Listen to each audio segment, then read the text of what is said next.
Sharks did last year. And then, well, Richmond, they're trying to protect an old USL record of their own. You and I chatting off camera, but this is the year that records are made to be broken. It is happening all over the place. Manu Ledesma setting the single-season assist record. He's also only the second player ever to go the double-double with assists and goals in a single. For Richmond, they are one of America's most.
One of America's most historic soccer franchises playing host tonight to the USL Game of the Week. Polar opposite seasons in 2018. The Richmond Kickers out of playoff contention, 15th in the Eastern Conference, taking on FC Cincinnati, who for all their success tonight could grab their first piece of silverware. Joined by Devin Kerr, Mike Watts alongside from City Stadium. And Devin, the playoff picture is becoming a little more clear right now. Cincinnati knows where they are in this bracket. Everybody else, not so much. It's awesome to see that every single game coming down the stretch has playoff implications. You take a look at the initial match going on right now.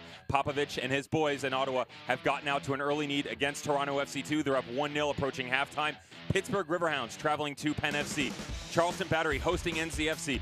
Neil Collins and the Tampa Bay Rowdies somehow are still in this. They're going to have to go to Lucas Oil and take down Martin Rennie in Indy 11. So for Cincinnati, if they know the #1 seed's already locked up in the East, what's left to play for the regular season title? Why not? A little bit of pride as well coming down the stretch. You know, they've been beyond better than everyone in the East, and they've done it because they've spread the wealth. On the offensive side of the ball, 7 guys with 3 or more goals, 5 guys with 3 or more assists. Really gives you an idea of how good they've been offensively. And Devin, that winning streak and that undefeated streak to continue, well, those are opportunities for them here down the stretch to place their name in the record book one more time. What's the old saying, Mike? Records are made to be broken. FC Cincinnati, though this will be their last year in the USL as they depart for the MLS in 2019, they are going out in style. They are setting records all over the board. Individual, team, they're not going to stop tonight. They are looking to the future and beyond. Well, for Richmond, they are one of America's most well-known soccer brands, and next year a founding member of USL League One. One more chance to spring a big USL championship upset. For Cincinnati, focus on tonight. Silverware in their grasp, and one of the last hurdles with MLS beckoning. It's Cincinnati and Richmond next.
Remember to use the aisles to get up and down the bleachers, and please don't walk on the seats. Please pay attention to the action on the field at all times. Soccer balls can enter the stands at a high rate of speed at any time throughout the match. If a game ball enters your seating area, please return it to the nearest ball kid. The kickers at USL request that you refrain from tossing any objects onto the field. Any spectator entering the field or interrupting play in any manner will be ejected and subject to arrest. The kickers in USL thank you for your cooperation. Moe's Southwest Grill is kicking it with the kickers this season. If the kickers score a goal in the last 15 minutes of the game, you score a $5 burrito. City Stadium in Richmond, Virginia, and a city that has so long supported the Richmond Kickers over the last 25-plus years. Tonight, they welcome FC Cincinnati, their third year of existence. Let's take a look at the starting lineup for Alan Koch, and they do make a lot of changes. In total, just 4 players that started in their 2-1 win against Penn start today. Massive movement, but quality across the pitch still for Alan Koch and his boys. Blake Smith, Lasso on the left. Patty Barrett, Justin Hoyt. Justin Hoyt's been excellent recently. Kenny Walker going to hold alongside Alashe in the middle. Nazmi Albadoui in the middle is going to be big. He's going to look to get Ledesma, who's actually going to be lined up on the left side. Corbin Bone will be drifting back and forth. Emery Welshman up top. But Mountain Ledesma is having an all-world season. He is beyond everyone else when it comes to statistics. Now he's chasing Cameron Lancaster when it comes to goals. But again, the double-double. Richmond, unfortunately, are going to remember him all too frequently. He was part of that 4-0 victory back on June 16th that capped him the goal of the week with the wonder strike from the left side of the pitch. Here's the starting lineup for Richmond Kickers, who shortly after that win in June that Richmond made a coaching change, and it's been mixed results. Unfortunately, back and forth. And for such a storied program, they've had trouble getting back on track, but they will look to continue, gain some momentum to push themselves into next season. Sean Russell, acquisition, is going to step into the back position alongside Evan Lee. Shanosky, Brandon Eaton. Brandon Barnes stepping in. He's taken over from Trevor Spangenborg, and he's really trying to get things back on track when it comes to the movement in between the pipes. Cordova is up top. Imora, he is an explosive and dynamic player that needs to link the top 4. And maybe most surprising, no Brian Shriver in the starting lineup. He has really struggled of late. So Richmond sending a lineup that includes just 4 starters from their most recent game, a 3-0 loss to the Tampa Bay Rowdies. They're in their red kits, and Devin, this is a really interesting dynamic in that for Richmond, such a proud tradition.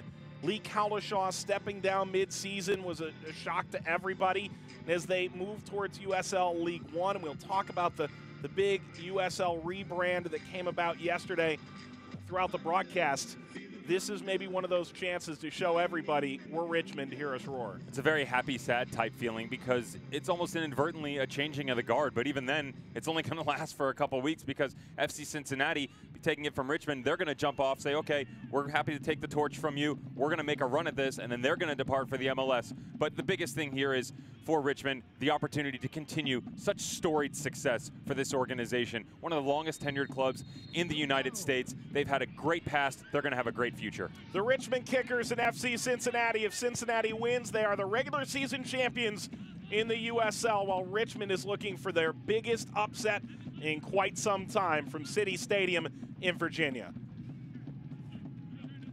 With Devin Kerr, Mike Watts, USL Game of the Week. Ledesma touching aside and rips this ball to the opposite end. And an early strike from Cincinnati is just off the mark.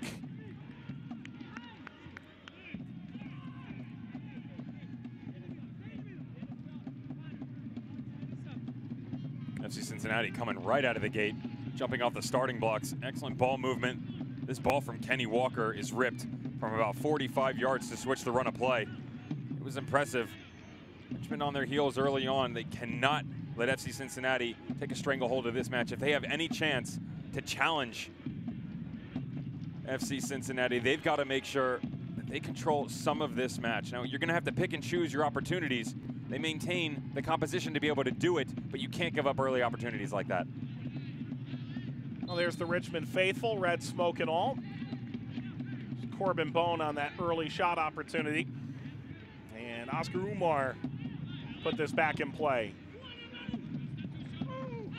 Turned over, and Ledesma contact with Sean Russell, and Russell guilty of the foul.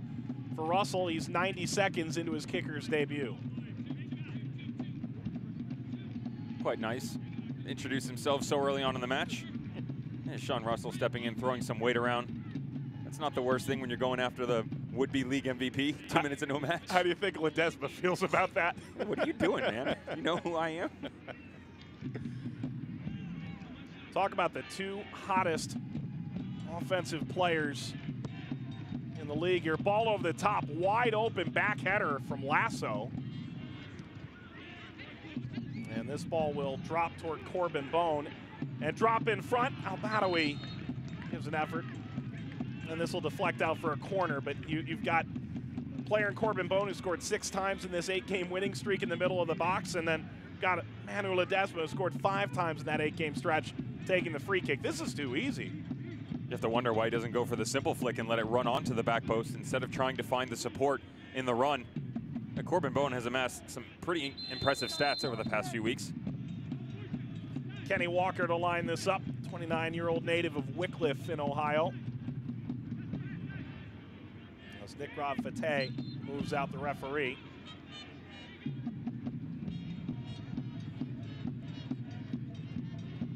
Welshman closest to him. Shipped across by Walker, and a run by Imora for a goal kick. Well, you mentioned it. Brandon Barnes is the goalkeeper for Richmond Kickers. As this is just his 3rd start, all coming in the last 3 games. Native of Illinois, Travis Wara was the guy early. Trevor Spangenberg, to your point, the guy of late. And now they've turned to the 23-year-old player out of Bradley. To give you an idea exactly what this organization is trying to do, get back on track, they actually brought back former Richmond kicker Ronnie Pascal, a goalkeeper that was there for years and years. Won the Golden Glove a couple years back, 2006, and they're just looking for some guidance in that area. Again, there's plenty of talent on the pitch for them. Just sometimes you're going through so many changes. You've had players floating in and out. You mentioned the coaching change early on. It's difficult to get going in the right direction. Ledesma surrounded by red jerseys, and he tries to switch the point and turns it over to Chris Osei-Wusu. Turned over momentarily, and Umar drops back. Shanoski wears the captain's armband. Good turn by Raul Gonzalez. You would argue for Richmond, they have probably their 4 best attacking threats in the game. Cordovez is through! Cordovez! Flag never came, and Richmond almost sprung a total shocker on Cincinnati in the opening 5 minutes. They are furious that the referee doesn't raise the flag here, but look how many of them put their hands up and almost stop. You have to continue here. Everybody looking around. Even now, Blake Smith asking for the assistant to step in and get involved in the run of play. You've still got a job to do. Continue to track back. Cordovez should have finished it off. Cordovez scored 28 goals in Charleston over a 5-year span. Really well-known commodity in the league. Evan Newton is the goalkeeper for FC Cincinnati, his 19th start. He's been splitting time with Spencer Ritchie. Really, Ritchie's been the man of late for Cincinnati. So I think some people surprise. Unfortunately, Evan Newton picked up a midseason injury, and he's been struggling to find his way back into the rotation. You and I chatting off camera and agree that Newton probably deserves the shirt. He's the one that is the #1, but he's only featured twice since July 21st. That was that 2-1 win versus Tampa Bay most recently, and then had a 1-1 draw versus Nashville as well. So he's going to be happy to get back in there. Eaton wasn't able to turn in front of that FC Cincinnati bench. And a throw for Blake Smith. Ball leak over to Russell. And now Barnes. Richmond has allowed 67 goals this year, 15th in the Eastern Conference. They have been leaking goals at a near historic pace. They are -42 in goal differential through 30 games, dead last in the East.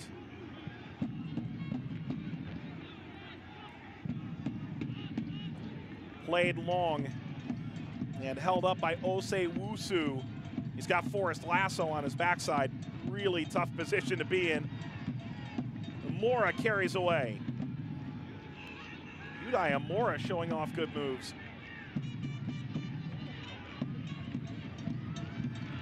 You know, Devin, in the lead up to this game, it was interesting the conversations had about the fact that both these teams played against La Liga side Espanyol, as Welshman drives into the box.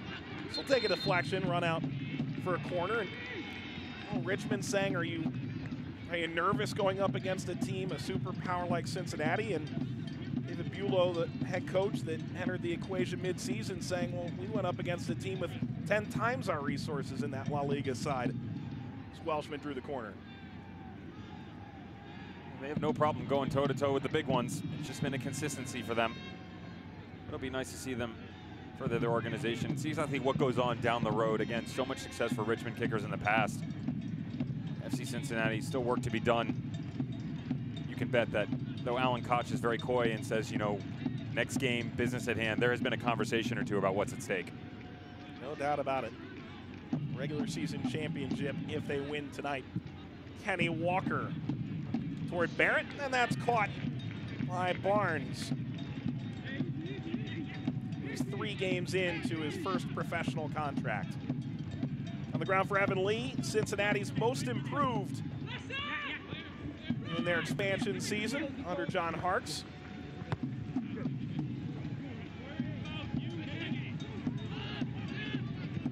Gonzalez cleaned out by Walker.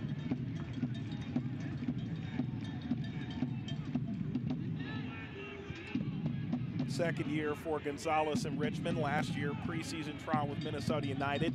Didn't stick with the club.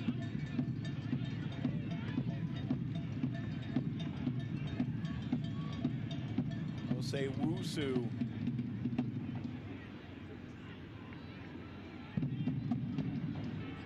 So far, you wouldn't say this is exactly one-way traffic. Richmond, I know we're 9 minutes in, and little victories for a team like Richmond, really what you can take course of a game. Looking okay. Ball nearly flicked through Luis Fernando. Gonzalez plays it up the right-hand side. Jose Wusu and a lasso clips it right into the stands. David Bulow was definitely holding his breath just a minute in with Corbin Bone, the recipient of that excellent distribution pass by Kenny Walker. Had a crack on goal. Thought they were going to find the net early on.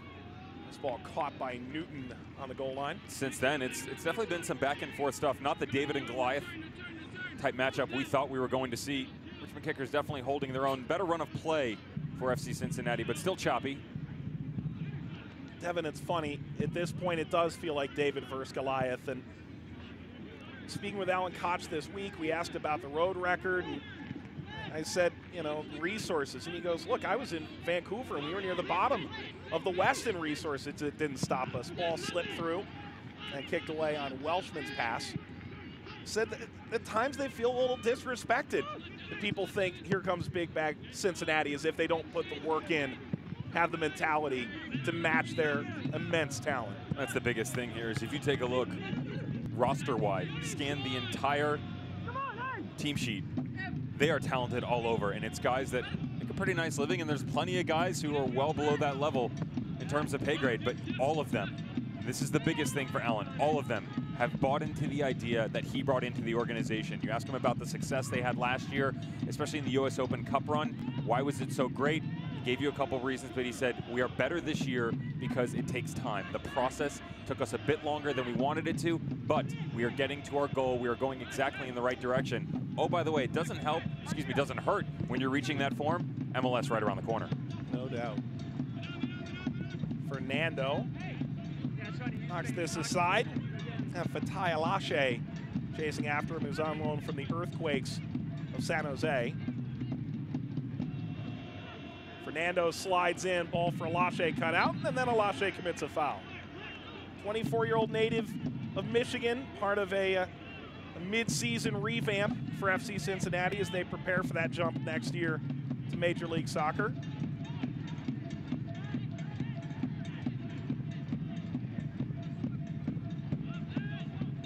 Excellent switch of play as Richmond drives forward. Ball come to Hoyt.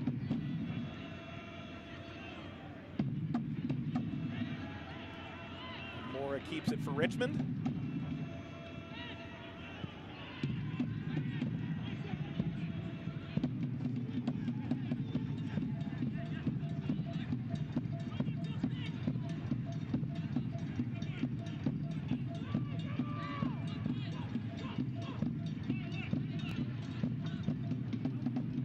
Russell tosses in.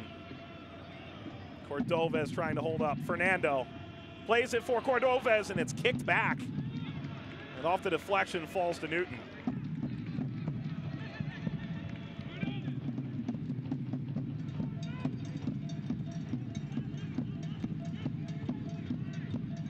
Good stuff from Richmond. They've been really utilizing the left side quite well. Luis Fernando dropping back into the middle just a second ago. This side coming outside, trying to find Cordovez. That's the biggest thing here, Mike. The longer this goes, the more of an opportunity they have. They can believe they can get something in this game. Attack is on. Played to the feet of Smith, who's on the turn and lays it off. Lee is there.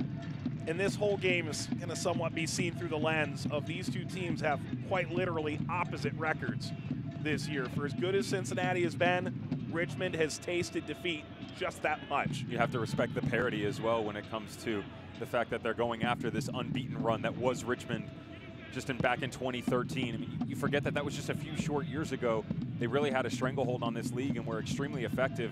Unfortunately, it's headed in the opposite direction for them recently, and you take a look around league-wide and all the records that are made to be broken. You scroll through all those stat sheets, a lot of Richmond kickers in those headlines. They made the playoffs for over a decade straight under Lee Cowlishaw at a time where lower division soccer was not getting quite as much love as it does now. And USL was sort of holding it afloat. Richmond was the one that was the class, along with teams like Charleston and certainly your Portlands, and you can go down the list. It's not that hard to figure out. Ledesma sizes up options and slips it through. There's a tug there. Should be a card against Eaton. And he is shown a yellow card. This is 7th start of the year. He started just one game last year. This is away to Nippert Stadium as El Badawi got dragged down. Yellow card issued to Richmond's number 25, Brandon Eaton. You really have to respect the patience of Manu Ledesma. Number 25, Eaton. Pulls the first one back, waits for that passing lane to open up in the overlapping run. You can see Nazmi cutting right at the top of the box, just slips it right through. Brandon Eaton pulls him down from behind. And we talked about gifting opportunities to FC Cincinnati early on. That wasn't necessarily a gift because something had to be done. You don't want to give a foul away in a situation like this, but they have so much talent when it comes to set pieces. I mean, this is patently unfair. We've seen Ledesma make absolute fools of people this year, and Walker has been doing it for Cincinnati since their inaugural season. Options galore here for Cincinnati in the 15th minute. It is Ledesma, and he wasn't able to snap it down under the post. 15 minutes gone, and we remain scoreless.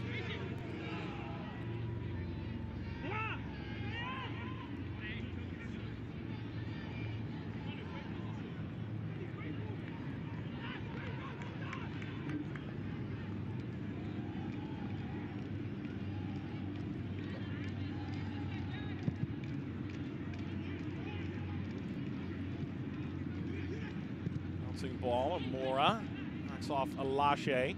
Now El Badawi lifting this forward. Welshman trying to settle. Running onto it now. The shot is on and in. El Badawi making a lengthy run. Cincinnati has the lead. And a catastrophic breakdown for Richmond.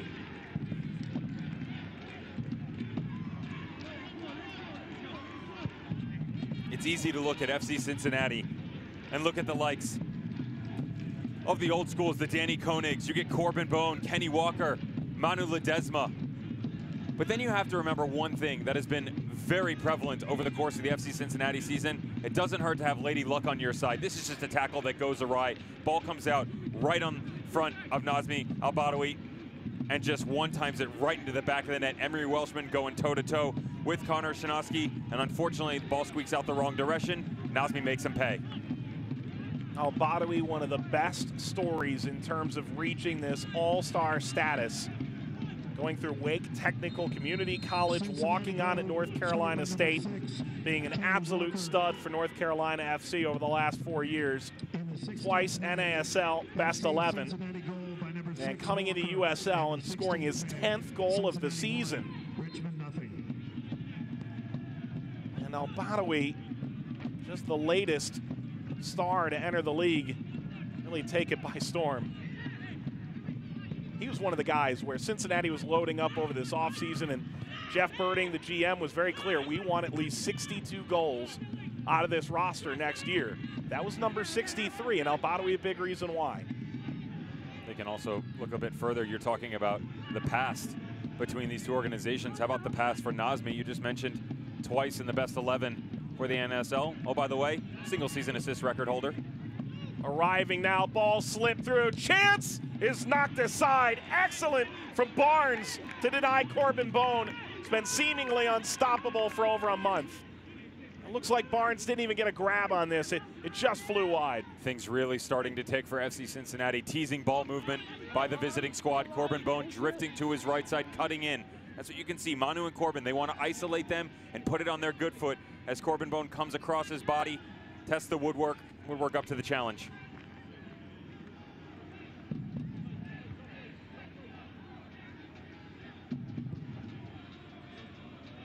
I think Brandon Barnes is hoping this isn't a sign of things to come here. There are things you can do in matches like this, though, where maybe you're feeling the momentum swing and things start to get away from you. Try and slow it down. Maybe that extra 2-3 steps to a throw-in. As a goalkeeper, hold the ball a second or two longer. Communication is key in situations like this. They're starting to become exposed. Now, find a way to become less rattled.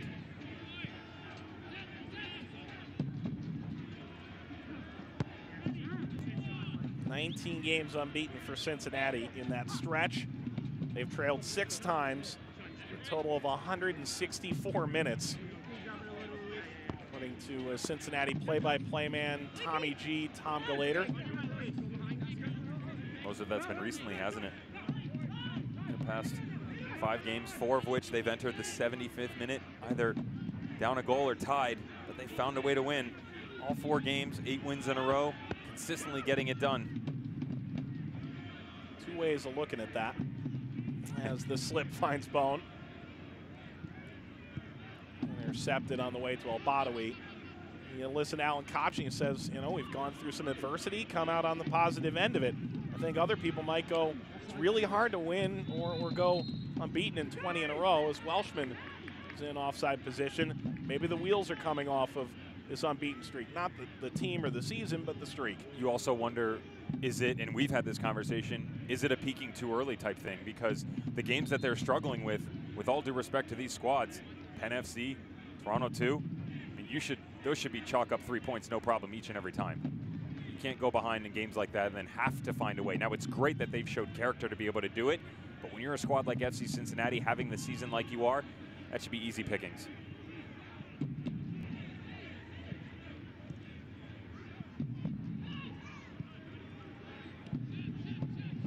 Back by Al-Badawi. Pushed ahead for Ledesma. Incredible ball through. Showing some real vision, and Welshman goes jumping over Barnes.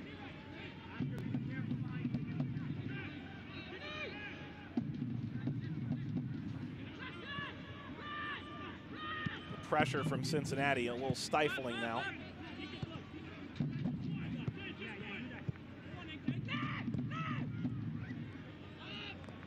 Give and go. Hoyt tracks back and deflects it away from Russell. And Newton was pressured, kicks this into the stands.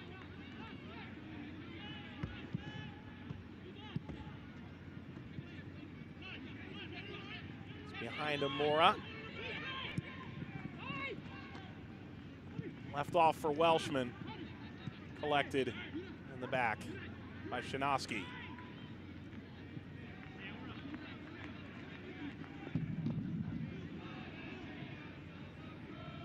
One too many touches. Alashe will catch up to this.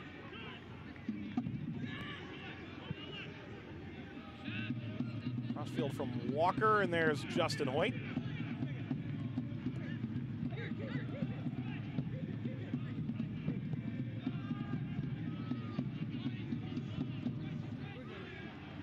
Smith getting way forward. Bone. Walker who's proven before this is his range. Ledesma bounces off Luis Fernando. Lache onside Ledesma. Russell gets chopped down. Got a piece of that on the way out. Corner coming for FC Cincinnati. It's a quality tackle by Sean Russell. Definitely not lacking any confidence whatsoever. Difficult for a defender to go to ground just inside the box, especially against the likes of Manu Ledesma.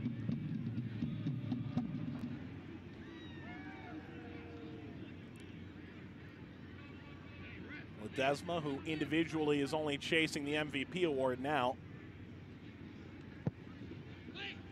Ledesma header up and over from Lasso, but that took a deflection off for Richmond on the way. Forrest Lasso is a seemingly guaranteed header. He'll get something on it, it's just where it goes then. First two times we've seen this ball be swung in, they've let him kind of do whatever he wants. The first one, he actually stood right in front of Brandon Barnes on the near post. As a defender and a goalkeeper, you got to step in, put someone in between you. No reason for shielding the goalkeeper to take place in that situation. Walker, a punch from Barnes. Shanoski got thrown down.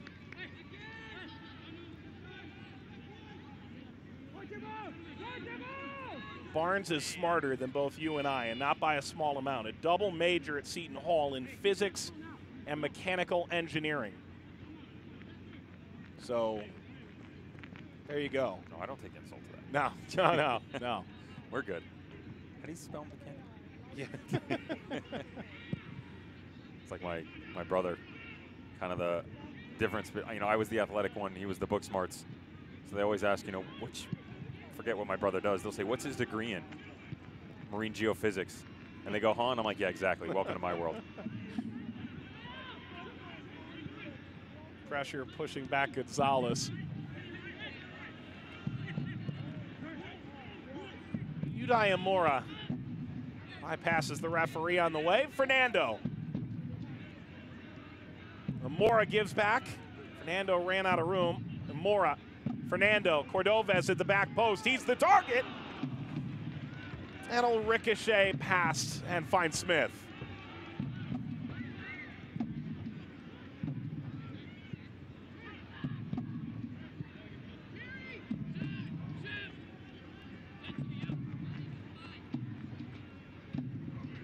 '25th minute, Cincinnati a 1-0 lead, and Nazmi El Badawi picks up his 10th goal of the year. As Cincinnati, with 3 points tonight, claim their first piece of silverware, the USL regular season championship.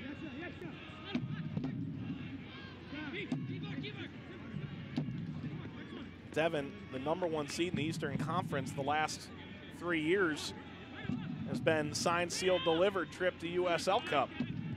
Rochester, New York Red Bulls 2, and Louisville last year. It's been a bit different for the boys in purple this year, hasn't it? Their run of form has definitely seen its ups and downs. The departure of James O'Connor. And the amazing thing is, statistically, they're not far off of what they did last year. You look at the records, they're borderline equivalent, just Cincinnati's run by everybody. It really gives you an idea of how they have been so much further ahead of everyone. When you take a look at what the Real Monarchs did last year, and everybody was giving them such high praise, they bowed out in the first round to Sacramento Republic, and this team has the ability to blow all their numbers out the door. They can get the modern era win record, the points record. Bone gets a return ball, slips ahead. The cutback, Gonzalez chopping down Smith. Walker giving some cover. This leading ball go all by Forrest Lasso. Now New York Red Bulls 2, it almost feels unfair. They only got 30 games. It's kind of one of those Babe Ruth, Roger Maris kind of deals. Mickey Mantle, the whole deal. You don't really know how it all would have turned out if extra you only games had for them. Yeah, right. I'm with you. But I'm not taking a single inch off of Cincinnati.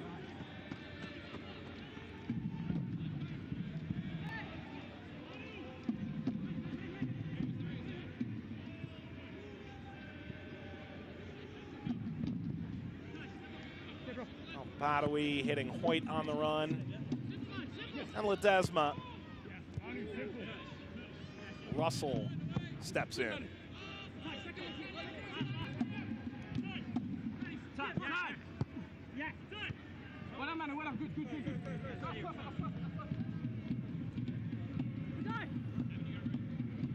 Oh, Hoyt, one of the bigger names on this team, an Arsenal youth with their first team a bit, 34 games. Arsenal in the Premier League. Played against some big opposition, played with some of the biggest names in world soccer for that 6-7 year stretch.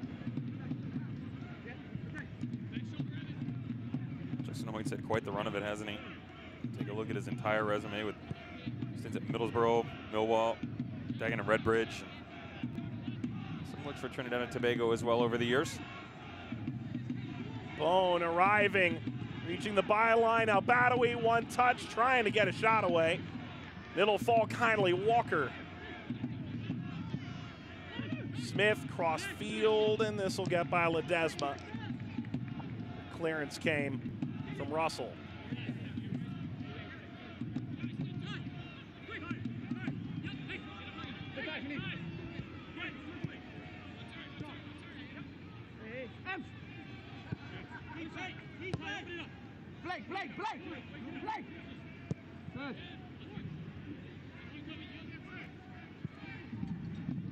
Smith makes his run, ball fired across, and Welshman got ahead to it. Really tight angle for him. They're knocking on the door, aren't they? They're just there. It's really lacking the precision we've seen in the final third in the past from FC Cincinnati. Making quality movements down in there, but just hasn't found the back of the net regularly. Their conversion rate over the course of the season has been extremely impressive. But as you can tell by the graphic right there, 8 shots, only 1 has found the back of the net. Give credit to Brandon Barnes, who's made himself readily available for action quite a few times, as well as his back line. They've struggled to let Cincinnati into their system, but they've made some good game-saving tackles. Lee leaves it off. Oy. Third pro game, huh? Easy. Easy.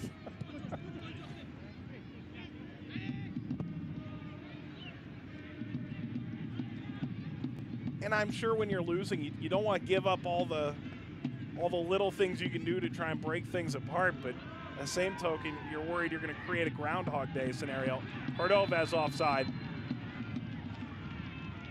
I mean, you turn that over in the back, and everyone's going, well, the route's on now. It can kind of go for you and against you, and when you get into this, and we've made the reference before, the David versus Goliath type deal, what do they have to lose?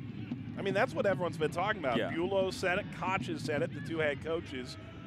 It really is house money. If Richmond wins this game, everyone in the league is looking at the ledger with their jaws dropped. If Richmond goes out and gets a point, that's a fantastic finish for them. Now, there's a long way to go in that argument, but at the same point in time, they've done nothing wrong by coming out and put together a solid showing. I was going to say Emery gets away with one, but that did come off the hand. And he wants the push. Devin, it's almost unfair that we judge Cincinnati against this backdrop, but they've created so much success that you almost have to. Anything less than greatness on the night for FC Cincinnati is a disappointment. But still, you wonder with the recent form,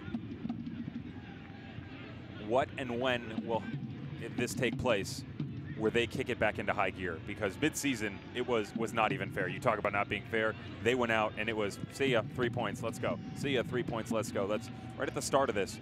And you track all the way back. Remember, this team hasn't lost since mid-May. They've only lost 3 times all year. And all of that came before May 26th. So it's been quite a long time since anybody has tasted defeat in any way, shape, and form for Alan Koch and his boys.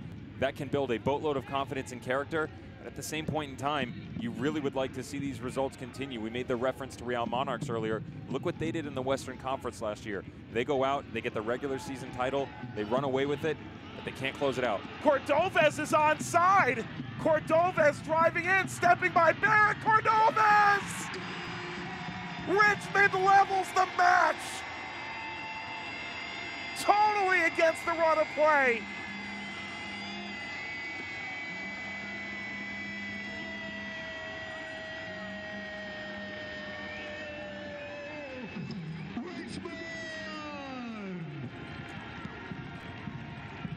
You'll take them any way you can get them. Once again, the Cincinnati players stutter a bit, expecting the flag to go up for the offside call. It doesn't happen. Everybody tracking back. Patty Barrett coming over from the right center back position, wearing the C, trying to show that leadership and veteran capability. He's not able to do so. Cordova slips it right in between his legs, finishes it to the far post, and the home squad gets even.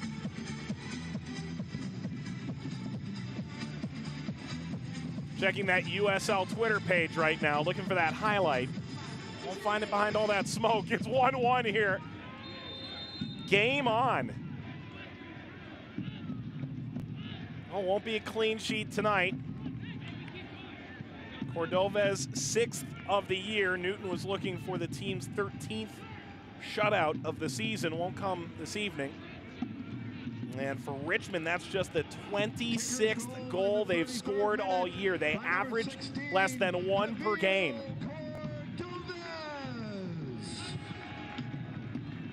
Is the response this instant. Lee still after it. And this goal goes way off the face of Barnes from Welshman. And boy, is he down. That is a vicious shot to the face.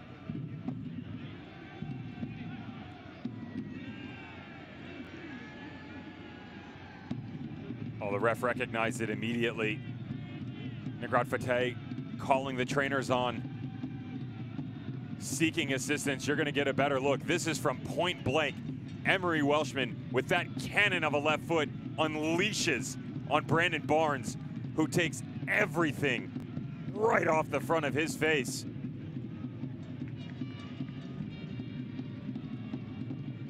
I don't imagine a universe in which he can go on after, I don't know how you can figure out in the next 3 minutes whether or not there's a problem there, but that was vicious.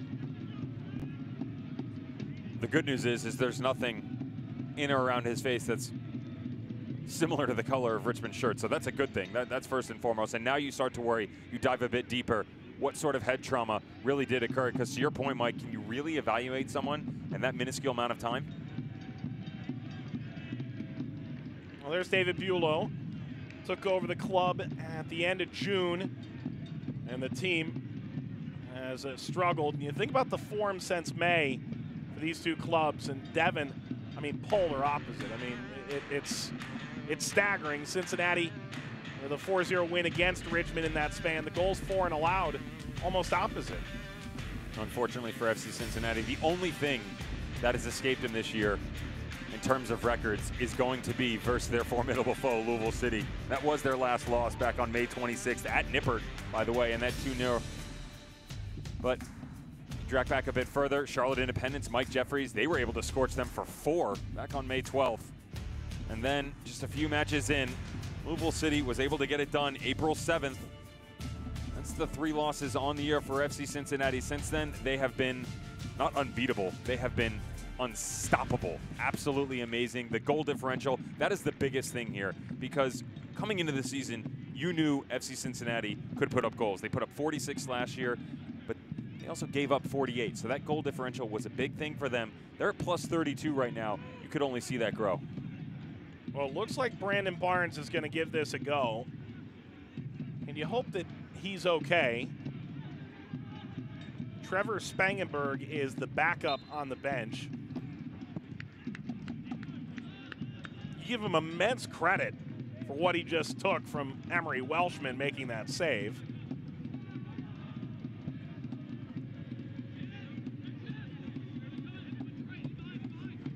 All right, well, here we go. Ledesma. Ledesma sidestepping Amora, finding an open player in Bone. Opposite wing. Has so much room, he can flick it back to himself.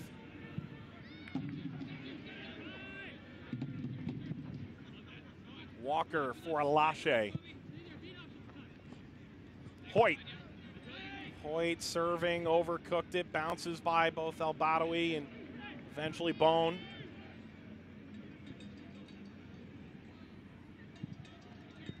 El Badawi, the goal scorer for Cincinnati. Bone, who's seemingly been the goal scorer every time out of late, and Alache will loft this well out of play.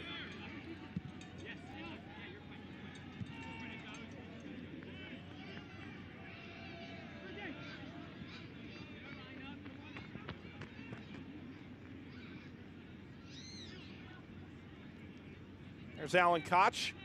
Took over late in the process last year as the team parted ways from John Harkes, who's going to take over Greenville Triumph in USL League One next year.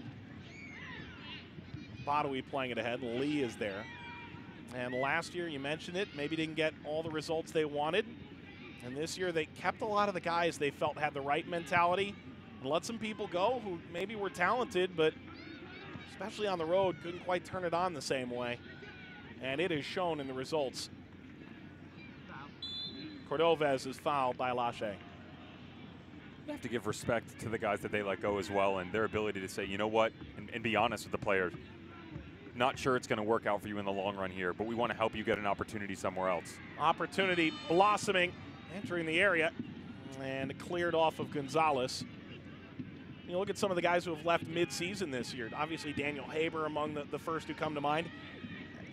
He wasn't going to have a role on this roster next year, so go to Ottawa and see what you can make of an opportunity there. Never know what could arise with the system that Popovich has put into place. Could bode well for him with that counter-attacking option. He can get a run in that systematic format. Lance Lang has gone to another level since going to SAFC. It's been impressive for Darren Powell.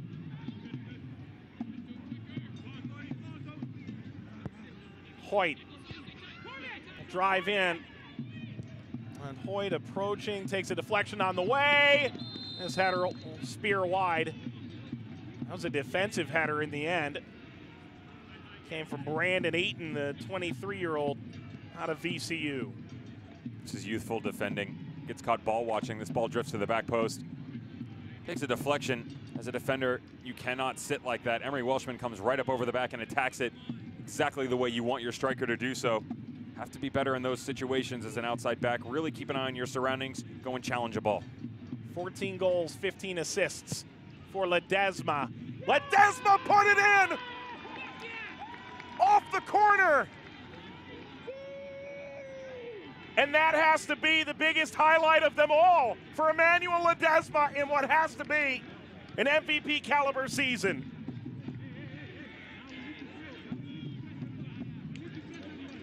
The Olympico, just his latest achievement. Brandon Barnes is furious. Doesn't look like he really has an argument in this race, though. Nothing wrong on that near post. Forrest Lasso, once again, we already referenced it. You can't let a big body like that get in front of your goalkeeper. It obscures his vision. He really struggles in this situation, Brandon Barnes.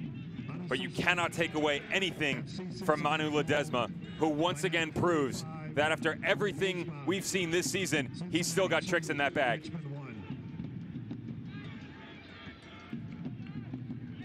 Cincinnati recovers their lead, and Patty Barrett is the one clapping his hands there, trying to get this team focused up again. Alan Koch does not look a happy man at all. Not whatsoever. You tell him 41 minutes into a match at Richmond that they're just gaining back the distance, getting it to 2-1, especially the way that it's been done. Richmond definitely not out of this one. Well, Devin Ledesma leads us right into the, I think, conversation that a lot of people are having. A lot of people look at the MVP award, the best player on the best team. Ledesma would certainly fit that bill. A lot of people look at the Golden Boot winner and say, how about a guy like Cameron Lancaster at 21 goals? Others look at a guy like Thomas Enevoldsen, a guy who surprised was among the league leaders in goals. And still others might say a Solomon Asante, a guy on a team that spreads the wealth, but was the straw that stirred the drink. The MVP award this year is a messy scenario. It's very difficult to judge, but if you look at the run of play over the course of the season, it's got to be Manu Ledesma. He's put together everything so consistently and given an opportunity for his teammates to get involved and make an impact. That's the biggest thing here. You see his assists and you see how many goals he's put up, but he sets up his teammates on a regular basis so effectively, so much so it's not regularly showing up on the stat sheet. Ledesma steps by, cutting again, plays it through, looking for the return ball, spinning around Welshman. Hoyt got held up for a moment, and the Moore will come back. It's bad decision making by Hoyt at the end. Between he and Welshman needs to be better communication, but again, it all goes back to Ledesma, who collects this ball at the top of the box and enables something like that to be done. Just weaves his little web and then drops it off. but there are quite a few. One of the statistics we've given you is that Manu Ledesma becomes only the second player ever to hit the double digit for goals and assists behind Ervin Parra. Some of the guys you just mentioned have the opportunity to. Thomasini Voldsen is right there. His compatriot, Aiden Quinn, knocking on the doorstep. Solomon Asante, everybody involved in that mix.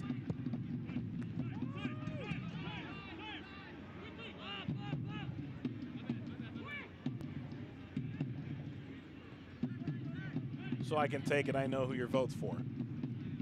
Oh, I didn't realize I got one. Yeah. Just kidding. It's hard to vote against him, you know. Just saying, I've called USL Cup for 3 years now and never gotten a ballot for this. Ledesma, who has my vote, as hypothetical as it is. Walker chipping. Fall for El Badawi. Ledesma. The world's his oyster. He'll curl this and put it in! Incredible! Ledesma putting two hands on a piece of silverware and an MVP trophy. What a performance!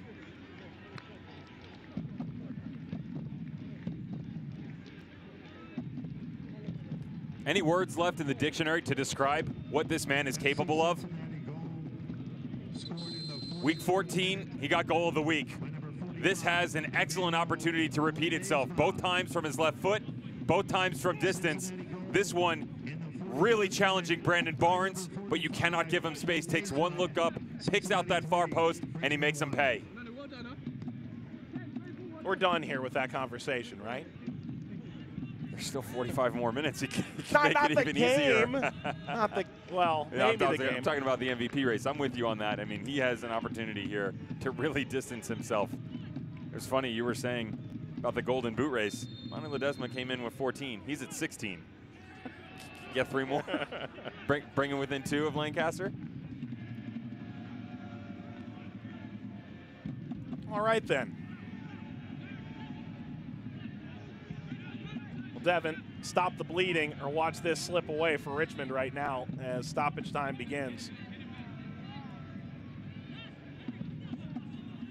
David Buell is going to have a few choice words for his squad at halftime. They held it close for a pretty decent amount of time over the course of this first half, but now's the time to regroup and get yourself back together. Get an idea of exactly what you want to do. What's your game plan in the next 45 minutes? Is it going to be tactical? Is it going to be personnel changes?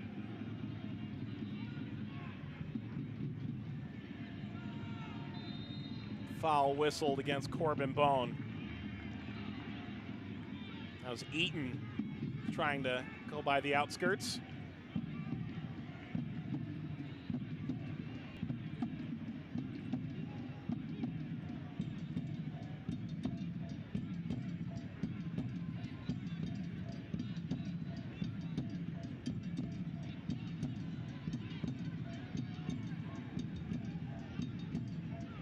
Three more minutes of added time in this first half as Cincinnati roars back to life, putting Richmond firmly on their backside.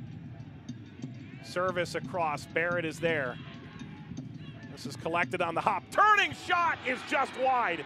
Oscar Umar, who hasn't scored since the season opener in March, unleashing just wide of the post. Made a quality tackle around the 22nd minute mark to deny FC Cincinnati their goal, and this time he wanted to get involved on the offensive end. That's a pretty good cack from distance. Evan Newton tracking to the near post. Looks like he had it covered. Still a decent strike. Coming up at halftime, we'll tell you about the USL's new rebrand. This game would be part of the USL Championship, as Richmond will move as a founding member to USL League 1. PDL is now USL League 2. So we'll tell you about the structure. We'll preview what the playoffs look like right now. We'll show you the Manu Ledesma show. Highlights from the first half. Gonzalez.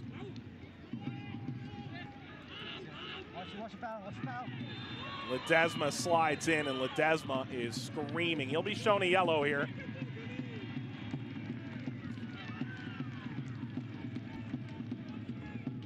It's a metric that Manu Ledesma hasn't necessarily been too happy about. He's ended up in the book quite a few times this year. That's lucky number 10. I don't think they give an award for that, do they? Can you go double digits in 3 different things? Triple double? They don't do that in this sport. Wrong sport, Devin. Get it back together. Manu messed around and scored an Olympico, picked up a yellow card, and scored a goal you'll see on Scott Van Pelt's show later tonight. What'd you do on Wednesday? Service from Umar. Bounces off Fernando. Final minute of first half stoppage.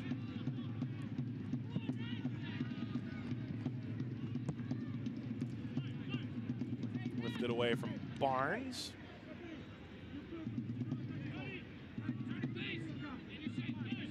And in the second half, we'll show you some of the scores in the Eastern Conference that could affect the standings come night's end. For Cincinnati, they're the #1 seed, and as of now, this result would make them regular season champions, their 3rd and final year in USL. Tack on through Welshman, while Richmond already eliminated. Only question is, do they finish in the basement? And Gonzalez goes down.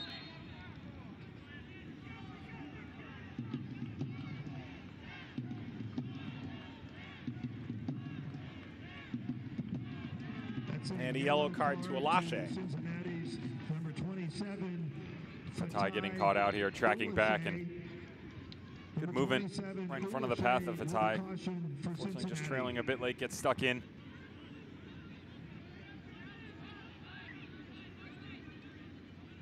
I think one of the questions, were we going to see Fernando Adi today? I'm not sure he's entirely necessary. Halftime, Devin. There's your whistle to end our first half of play. David Bulow's got to figure out a way to salvage something out of this effort. They are definitely bleeding, and how do you stop the wound? Brandon Barnes might have an idea about that. FC Cincinnati, they started flat, they started slow, found their rhythm. They're progressing into the second half with a boatload of momentum. Can Richmond counters kicker? Richmond in the corner, their fans arriving, and early on, Cordovez finds an answer. But for FC Cincinnati, it's that man again, Manu Ledesma. 2 all-world goals, highlights, stats, and more coming up.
Presenting the trophy will be Savage Apparel. City Stadium in Richmond, Virginia, and the Kickers trailing FC Cincinnati. Couple all-world goals in this one. FC Cincinnati 3, Richmond 1. With Devin Kerr, Mike Watts alongside, let's take a look at what the playoff hunt looks like at this stage in the USL's Eastern Conference. So 1 and 2, they've already clinched. Cincinnati already the #1 seed. Louisville has some work to do to clinch number 2.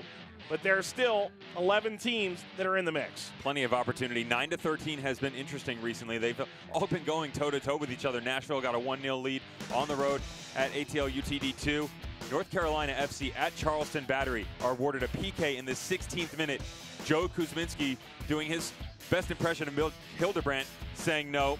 Saves that one. That's still 0-0 at half. Martin Rennie and his boys have a 1-0 lead on Tampa Bay Rowdies at halftime. So everybody right at the playoff line struggling to stay in touch.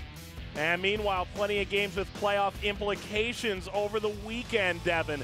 We look to Saturday, 3 games that could change a lot. Charlotte is on the outside looking in, but Pittsburgh going up around Louisville near the top. And look, Nashville and Indy and Ottawa, none of them have really made their claim to a playoff spot yet. Been quite difficult for them. Gary Smith did well with his squad early on, but they've been teetering over the course of the rest of the season. John Wolyniak, you never know what you're getting out of his boys. They really have no clue what's going on because they'll come out, they'll put up 6-7 goals, then they'll turn around, they'll lose to the likes of Toronto, or they'll struggle versus Ottawa. You can't do that on a consistent basis if you want to make a run for not only a playoff spot, but a top 4. Bethlehem Steel FC, Brendan Burke, like what they've done, need to continue the momentum.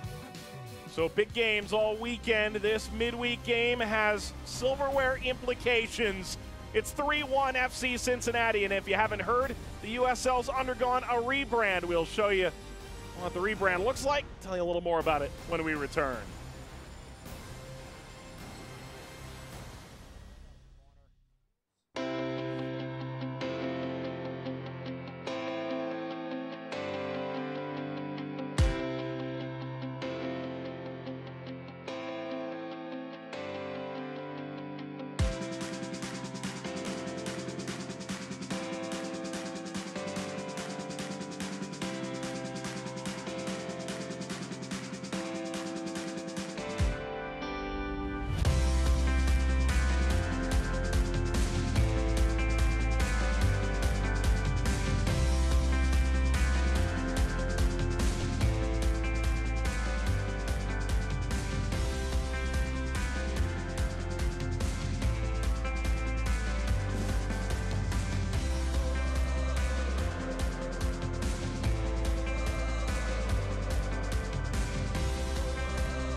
Haven't heard that much choral chanting in about a year's time. With Devin Kerr, Mike Watts alongside. Rebrand was announced yesterday. One of the many USL news and notes is Cincinnati up 3-1 at City Stadium at halftime in our USL game of the weekend. Well, there it is, Devin. The championship, League One, League Two. What do you like and anything you don't like? Love the colors, love the overall branding and the idea behind it. USL Championship, League One, League Two, very impressive, and it just goes to show you what this organization has bought into, the idea of progressing this sport into the future. and the growth in United States soccer at each and every level. It's a great idea. USL League 2, 70%. 70%. That is a massive number of MLS draftees have played in USL League 2. That gives you an idea of its vital and importance to this country. So the leagues formerly known as USL, USL D3, and PDL, top to bottom. Now the Championship, League 1, and League 2. So plenty more will be coming out about that in coming weeks. For Richmond, there'll be League 1 next year. For FC Cincinnati, trying to grab a couple trophies on their way out the door to MLS.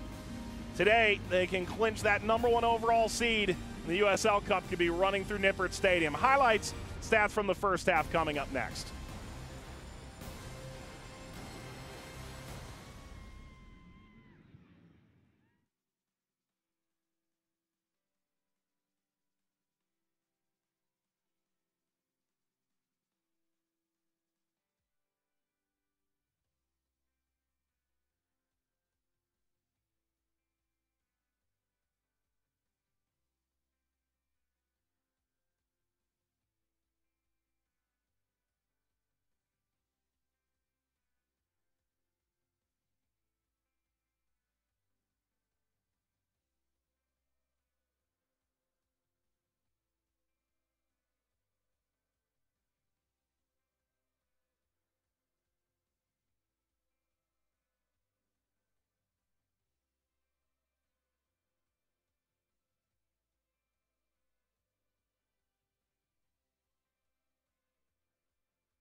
FC Cincinnati 3-1 lead over Richmond Kickers as they try to extend this crazy unbeaten streak to 20 games and pick up their league record 9th consecutive win. With Devin Kerr, Mike Watts, you see a pretty defeated Richmond Kickers side re-entering the field of play. Let's show you first half highlights and show you why that locker room discussion with David Bulow probably wasn't too exciting. Richmond in the early going, Devin, kind of hung in this game. How about the ball from Kenny Walker, a 45-yard ball all the way across the pitch. Corbin Bone, excellent first touch. Second touch puts it right in front of himself with an opportunity to have a crack at goal. Brandon Barnes would have been beaten. Bone couldn't put it on net. As you said, the Kickers would counter. They start to come the other direction.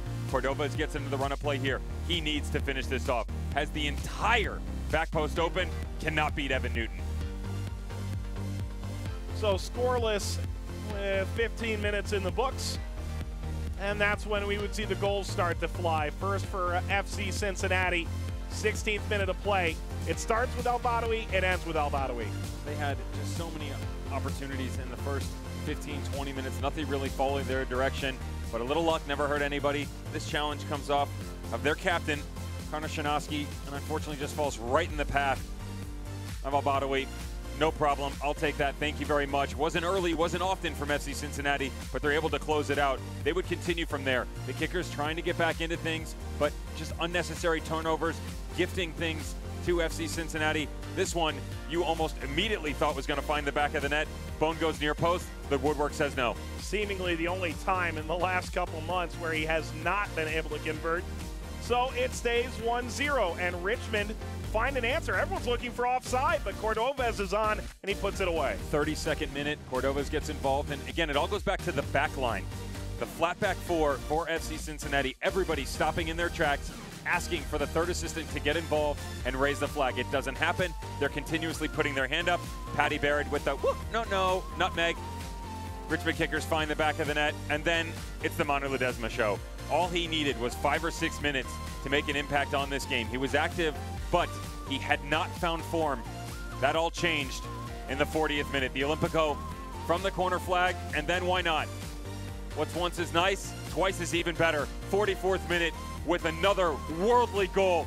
Cracks it right at the top of the 18, finds the far post to get his boys to 3-1. I think that L stands for Ledesma, but who could tell? It's FC Cincinnati up 3-1.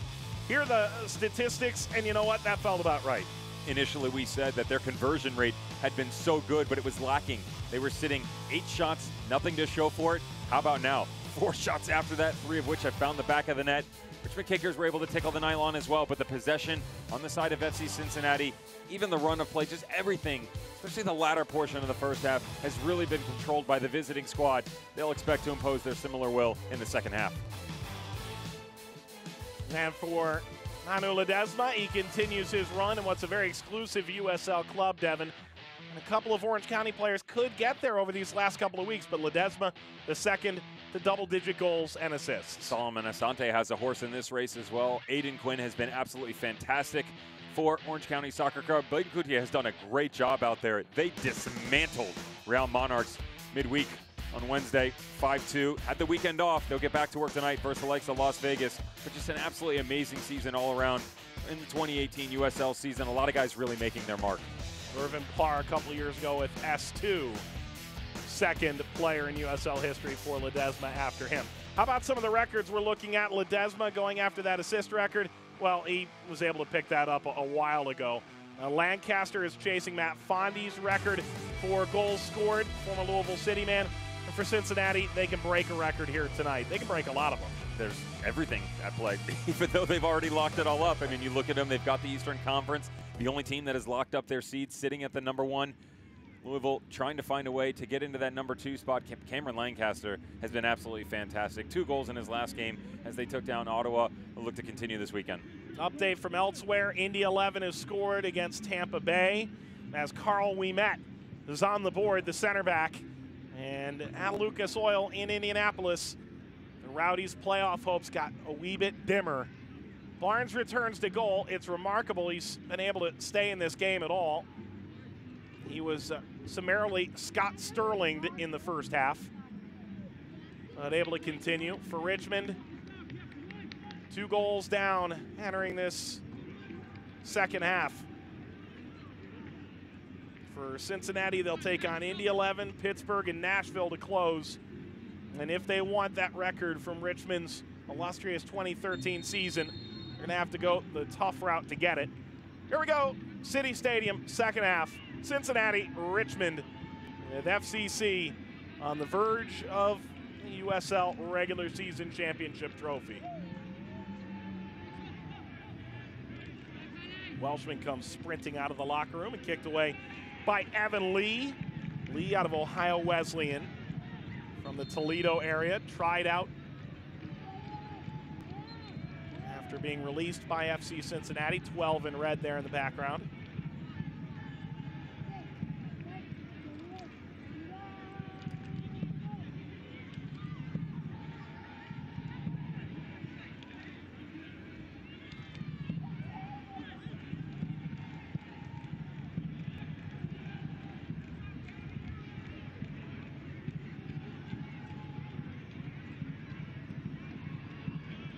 Ledesma. What more magic does he have? Lee will catch up to this. Ahead by Smith. Tracked down by Bone. Bone serving back post. Nobody there. Richmond being a little slow to get rid of this.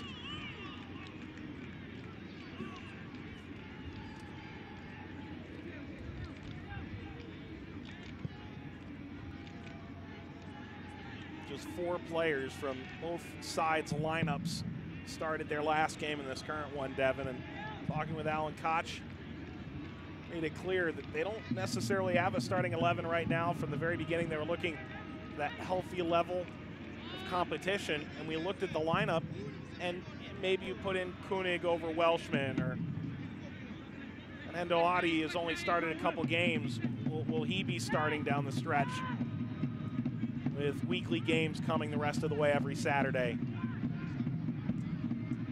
I mean, every position it feels like, yeah, maybe you could put someone else in, but you wouldn't harbor any ill will if this is the lineup they went the rest of the way with. That's remarkable. You have to also remember what these players' bodies go through as our rain starts to kick in. Add a variable to this match that Richmond probably didn't want.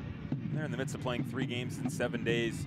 They're playing 5 of their final 7 on the road away from Nippert. So a lot of rotation can only help out the squad. And if you have guys that can step in and still put together a positive performance like we're seeing, why not do it?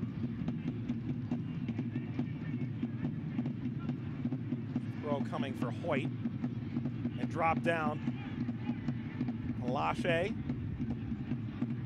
Cross field. Bone. Settles Walker. Hoyt. Kenny Walker tapping ahead. Brought down by Ledesma. Away from Lache. And Gonzalez sprinting forward.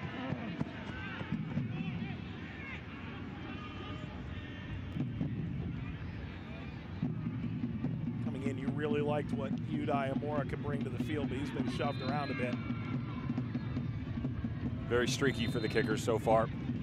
Some solid run of play. Love the combination efforts put in by he and Luis Fernando.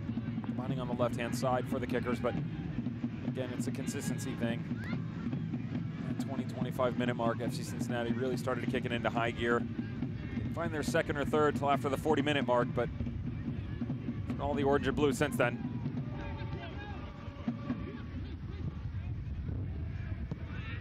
Punch from Newton. Goes diving out as the wind is picked up as well. This will hang for Fernando.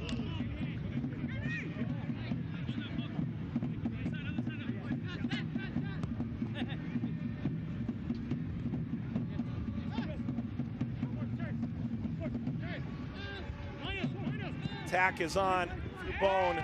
Bone gets thrown down by Fernando. That'll be one of the referee's easiest decisions.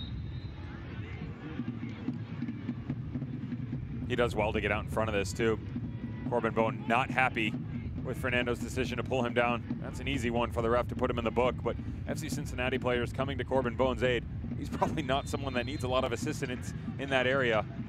But Fernando more than happy to have a few choice words.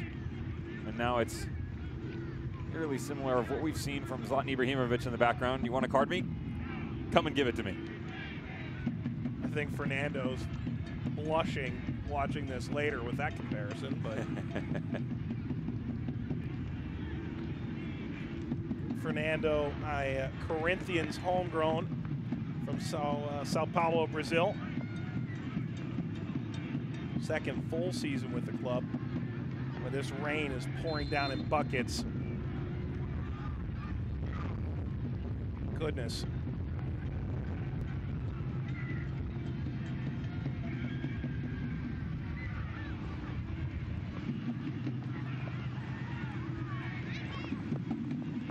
Take a look in from the other side of the Atlantic. Take a look. What does FC Cincinnati have to do to get a dry game? I mean, what, the Louisville game they had to stop. Oh my goodness. And I'm finding the nearest piece of wood to knock on it. Yeah. I think this desk is metal, by the way. It is. It is. Doesn't count. Smith on the hop. Desma going for it.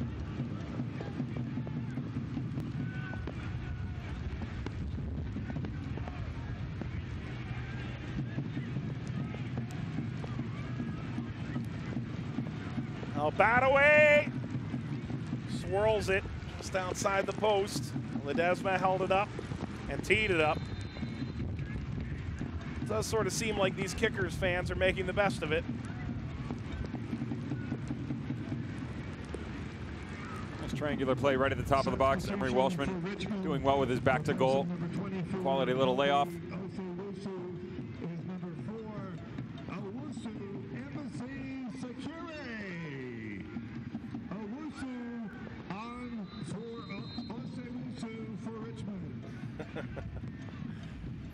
Change coming. It's Chris Osewusu out and Fred Owusu-Sekire who comes on. 3 more times. No chance. No chance. Owusu-Sekire article that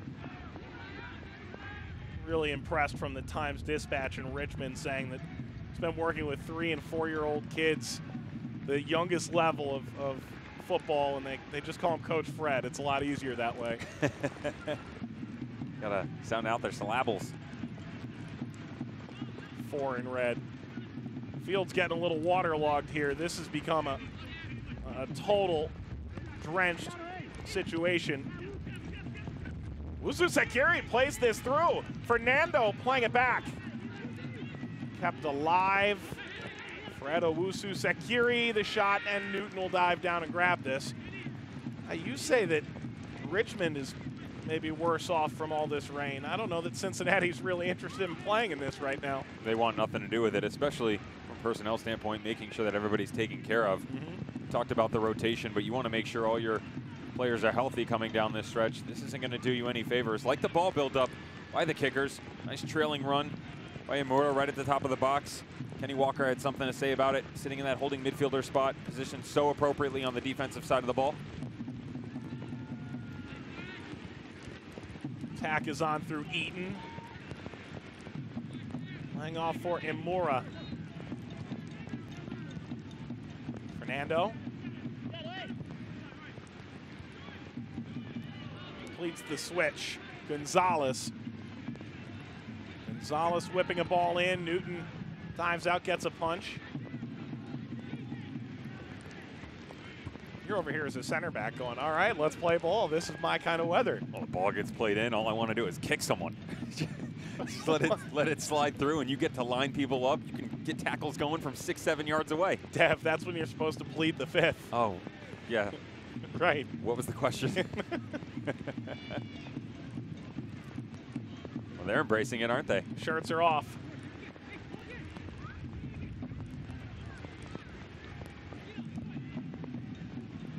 Well, Cincinnati, a 3-1 lead garnered in the first half. Couple from Manu Ledesma. Cordovez, the response to Nazmi Al-Badawi's goal, 16th minute, 32nd minute, and then Manu carried it from there.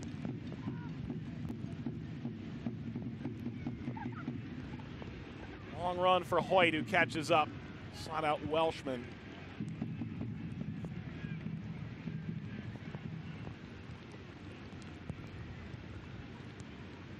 Corner coming. Well, asking about Manu Ledesma, who's going to go off in front of fans who are going to... No, they're not being too kind, I'll say that. You hear about what he brings to the table, and the statistics say one thing, and Alan Koch just says individual brilliance. His fans may have a front row seat. And we have entered into a weather delay, it appears. No, they're going to play through. Ledesma swinging. Effort for it from Lasso, won't be there.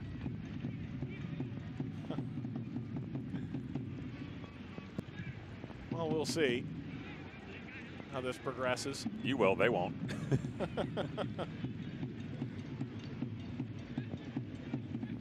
The referee went over towards the fourth official. Had that discussion briefly.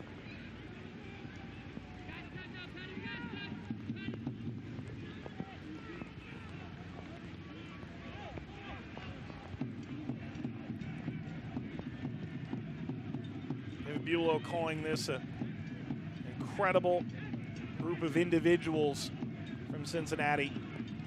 Remarkable talent have shown through on the day. Barrett involved, a little frustration from Richmond. You see what's on the line for Cincinnati, and they could have a lot of chances to let others do it for them or do it themselves down the stretch. They'd really like to end any question here for these final 3 weekends of the season. They're already selling those playoff tickets for the first couple rounds. I think those are going to sell pretty well. Those, correction, sir, those have been sold. Yeah. Those are easily out the door. What a great venue that is. Got to go see some action there earlier this year, and what an incredible atmosphere. It's unparalleled. Good time, huh? I enjoyed it. Jealous. One day. Ledesma strikes. And of course it was caught by Brandon Barnes.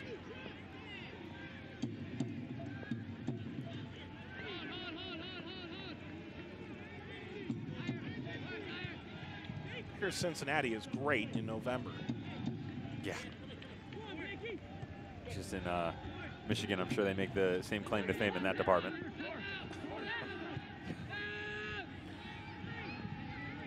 All right.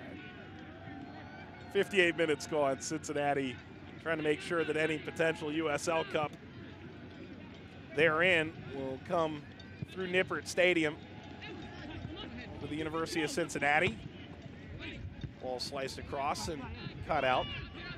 The UC Bearcats are 4-0. The Cincinnati Bengals are 2-1. Who dey? Well, I think that should do it. The referee putting an end to this for now.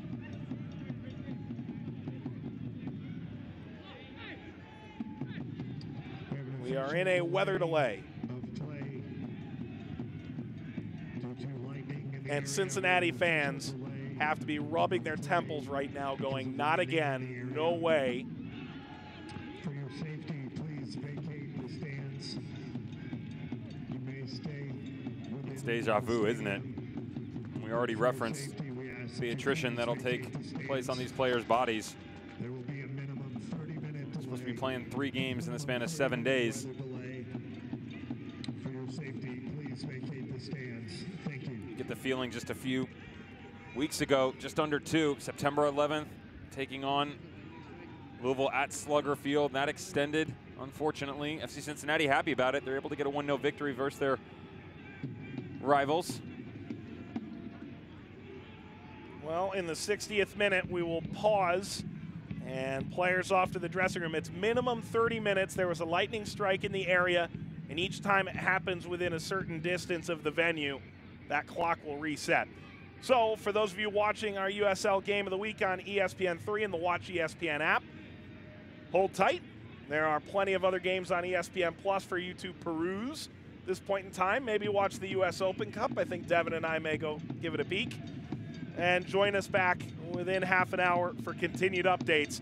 As it stands now at City Stadium in Richmond, it's Cincinnati 3, Richmond 1 in a weather delay.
was getting my freaking soaking wet shirt off and getting my rain jacket.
Hey Scott, did you see them about cutting the air off?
Folks, we're going to go ahead and have a last call for beer, last call for adult beverages. So if you have a beer ticket, head on over to the beer truck to redeem it. Last call for adult beverages.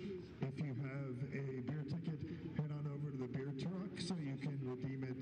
They're going to start breaking down shortly. So last call for beer, last call for beer. If you have a beer ticket, head on over to the beer truck to redeem it. Thanks.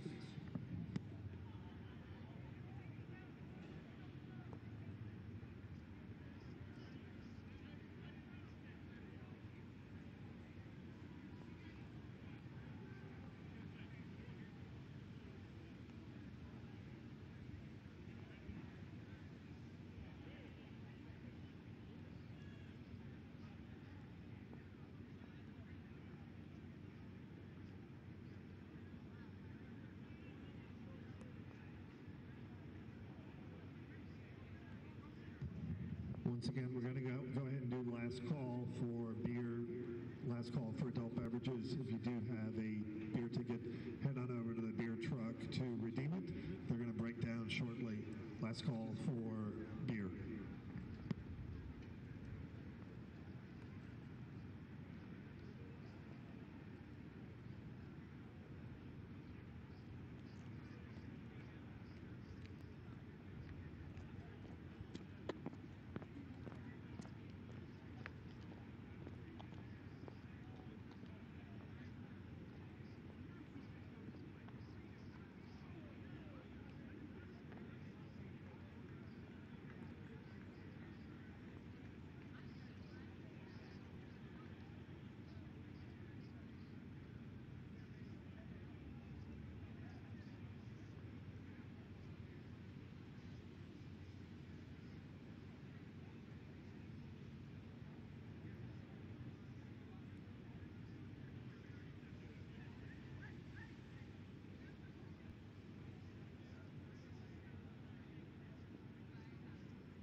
because they're right behind you. There wasn't a lot. I was like, but nothing else. I was where were you sitting, on that side of the bed? No, I was sitting over here. Oh, you're over there? Oh, it's because your match goes over? Yeah, when you're over there, it kind of goes over this side of the bed. I don't think they were expecting to score tonight, so that was good. The fans did not expect it. Oh, yeah? That's a good idea. Yeah.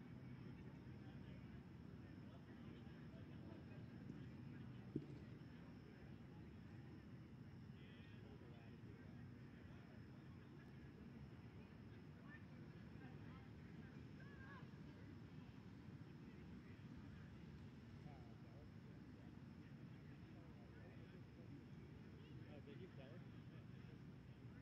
The tennis courts? Yeah. I was just looking at, they played in Tampa, and they've got a video of it. You can see what it does.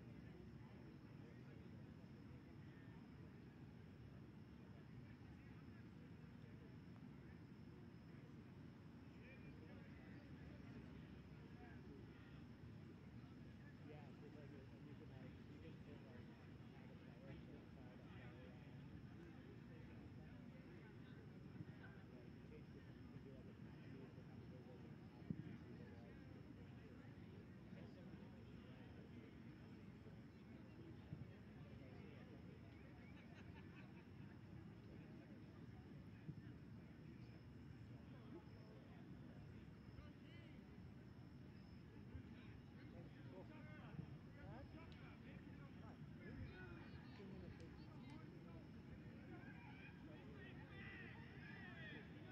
like. But in 2 minutes, I'm going to start the 12.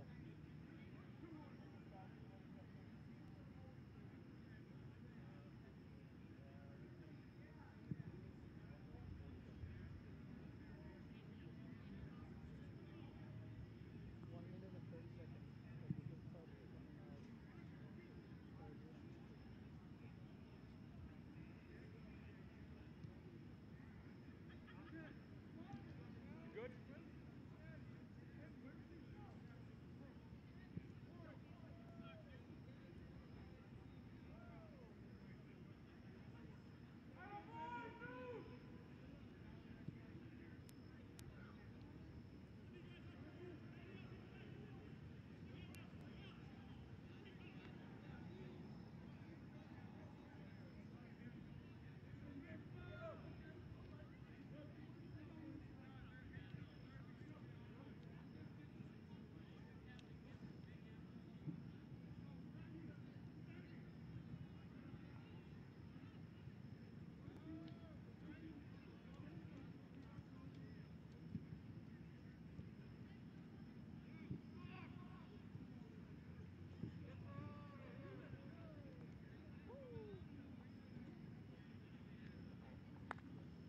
Go for a little draw, loose the legs, a couple laps across, and then we're coming down behind the board.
Yeah, cut.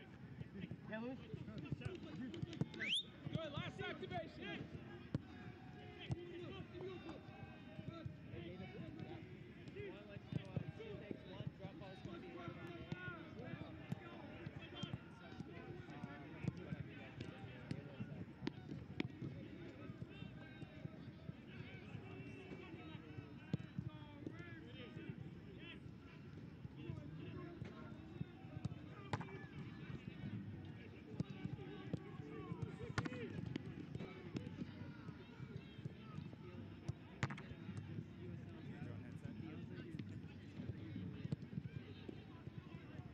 Yeah, will you take this? Get it going, boys. Go on.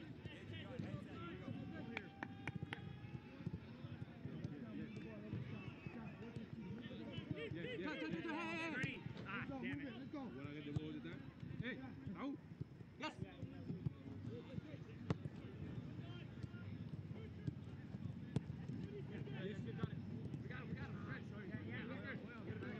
Man, Moose.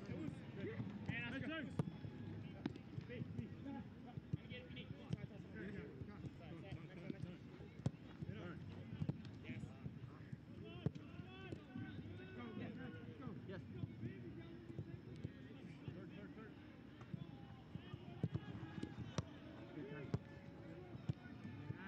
30 more seconds. Turn. Yeah, third. That's not.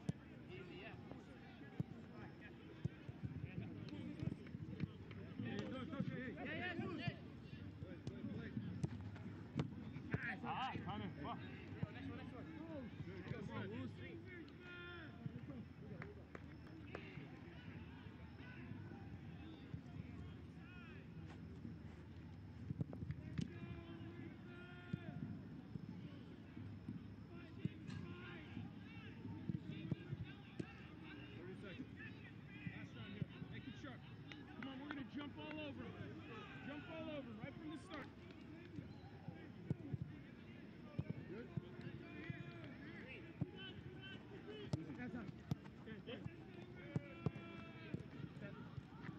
Yes, quick. Turn. Yes, yes. Hey. Welcome back to the USL Game of the Week on ESPN3. FC Cincinnati and the Richmond Kickers. Those stands are a little emptier than they were earlier. We've spent over an hour in a lightning delay, and it appears we're just a couple minutes away from kicking off, well, it should be the final 32 or so minutes of tonight's game that separates FC Cincinnati from the USL regular season title. With Devin Kerr, Mike Watts alongside. Instead of an open Devin, let's look at what's already happened in this game. First, 58-minute highlights, shall we? Things started going back and forth early on. FC Cincinnati would finally get a bit of break. You'll see Connor Shinovsky step in here with Emery Welshman right up top. Badawi runs through, buries that away. That got it going in the 16th minute, and it took some time. The home squad felt like they had a say in this match, and they would get their equalizer. 32nd minute, Cordovas would bust through.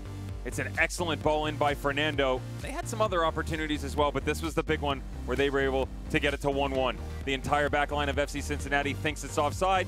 Play to the whistle, boys. That's old school. Everybody knows that. Cordovas knows. He finishes it 1-1. Only Evan Newton seemed to know for sure. For Cincinnati, Barrett had his hand up in the end. Ankles broken, 1-1. Then it became all about Emmanuel Ledesma. He is going to be the MVP of this league, I think, if you and I were to be the voters for it. But first the Olympico, and this wouldn't be all. It's one of those things where the Richmond Kickers started going, wait, there's that thing and a guy in a place, and oh, Manu de Ledesma, look at this. 40th minute, 44th minute, Badawi got the assist on the second one.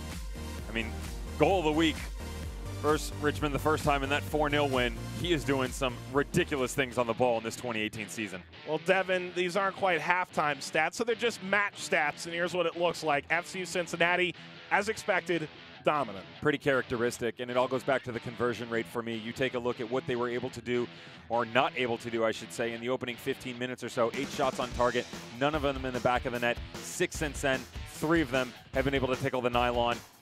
On target, that's the biggest thing, is they're starting to pound the back. with Brandon Barnes, and it's been very difficult for him to deal with. Evan Newton has not had a lot of activity in the second half. The elements started to creep into play.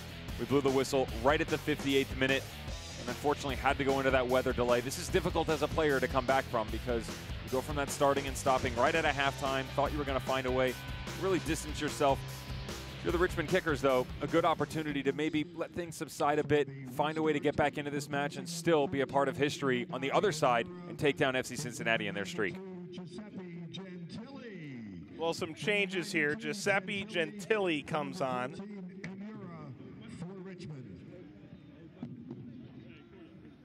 Well, this is the question, Devin. You were asking out of halftime. The rain still going on, and that says smokified on the back of his jersey. Well, right now, it's not about the smoke. It's about the continued downpour in Richmond, Virginia. To lay this all back out for you, there is a ton on the line for Cincinnati. It has nothing to do with their playoff position in the East. That's already sewn up. They are the Eastern Conference champions in the regular season, but a win today puts them out of reach for the USL regular season championship and would be their 9th straight win, a USL record. As we're back into the action here, Alache has it kicked away from him. He'll come out to Gonzalez. It would be the 20th unbeaten in a row for Cincinnati if they come away with a win. Put them 2 away from Richmond's record in 2013 of 22 consecutive. Richmond, 15th in the East, have no chance of making the playoffs and are scheduled to join USL League One next year, while Cincinnati, that dominant form, especially on the road, has them pulling away from everybody in the crowd. Remember, if FC Cincinnati is going to hit that unbeaten record, they're going to have to do it versus some very talented squads down the stretch. They've been struggling recently. They've been able to get some victories and not some matches up, but versus lesser opponents. Now you're going to have to take down Indy 11, Pittsburgh Riverhounds on the road, Bob Lilly at home in Highmark Stadium, very difficult to deal with. And then the last game of the season, you go to First Tennessee Park, a very defensive-minded Gary Smith squad in Nashville SC. Substitution was made. Until he comes on for Yudai Imura. So Imura, the 27-year-old native of Japan, checks out. Scored 11 goals a couple of years ago, real breakout. Hasn't quite found that same form of late, just 2 goals in his 26 appearances this year. The Pride, one of the big supporters groups in the Bailey for Cincinnati, tweeting that Clinch Miss is back on. They'll do anything to get a say in, won't they? Yeah, boy, you know, we can talk about attendance, and we said this at the start of the game. We're on in the USL Game of the Week on ESPN2 in July. We can talk about attendance forever, but this is a franchise that's done it right from the beginning. Hoyt looking for Alache, falls here, Bone brings it down, Bone the shot. And this will fly out of play, and Alache is still down. And Brandon Barnes will go check on him. There goes up and at him, and Corbin Bone has been on some kind of tear of late. Wasn't quite sure what to do in this situation, was he? Deflection of the back post, brings it down. Not the best of touches, has to bring his body back across it, trying to pick out that upper corner. Alache had actually impeded the movement of Brandon Barnes in goal. Fortunately, just goes over the end line. Keep an eye on Richmond Kickers. They've shifted some movement around with Giuseppe stepping on. Raul Gonzalez will step into the middle of the park. Fernando has gone to the right. Giuseppe will step over to the left. Try and bolster that front four with Cordovez. Wusu Sakiri here having a short conversation. No pun intended. None at all. 5'6" Ghanaian out of VCU, who has been around the block a handful of times here in Richmond. Manu Ledesma to the back post. Barrett heads it down and right into Barnes.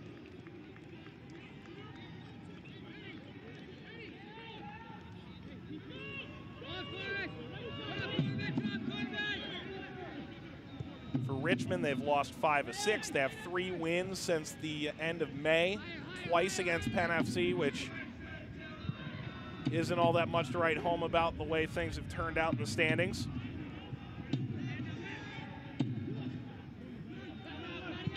The point went over 500 minutes without a goal. Welshman all the way through, all on his own! Emery Welshman onto the score sheet. totally unimpeded. And Cincinnati comes out of the locker room totally unimbibed. Emery Welshman has done so well with his back to goal all night long, constantly playing the supporter to his entire staff around him. This time, Richmond kickers gifted right to Welshman. You cannot put this ball out in front of the Canadian. He goes one-on-one with Brandon Barnes. Evan Lee tries to get a tug. Welshman buries it. It's 4 for Cincinnati. This is just an absolute no-no. Good pressure on the right side by Albadoui. Emery Welshman just puts his head down, picks it up at the last minute. Again, inside the friendly confines of the 18. Evan Lee tries to get cute. It does not work. Emery Welshman gets his 4th goal of the season. Alongside his 4th assist, this offense has been on fire. Well, for Cincinnati, not sure they necessarily needed that one to feel comfortable, but they have come out and reasserted their dominance from the hour-plus delay. Welshman setbacks galore at RSL. This is a guy who was a first-round pick of Toronto FC going back to 2013. Only played 1 game for them, played at Siena and Oregon State. Highly celebrated out of college from the Beavers. Collected by Fernando and for Gonzalez. And you know, it's interesting. You and I talk about things that don't show up on the stat sheet, and talking about Emmanuel Ledesma and his MVP candidacy, he goes, look at a guy like Emery Welshman, who really did all the hard work on the goal against Penn FC that Welshman's not going to get any credit for, as this ball bounces down in front and gets whipped away from the goal. Gentile, caught by Newton. That just goes back to the system that Alan Koch talks about on a regular basis, and everybody willing to buy into it. Kind of goes back to something that Sir Alex Ferguson, Manchester United legendary manager, talks about. And if you take a look at how he was able to handle his players over the course of his career, he could get guys that would just buy in. They may not be able to play on a regular basis. They turn into squad players. Fernando in the end sends this way high. But they would eventually find a way to make an impact on the squad. He would literally pull players aside and say, listen, the next couple weeks may not have a big role for you, but this match right here, it's going to be so vitally important that you step up in. Emery Welshman gets looks on a regular basis, more so than the example I just gave you, but he buys into the system and the fact that when his opportunity is presented, he's more than happy to play whatever role is put in front of him. He's done it to a T.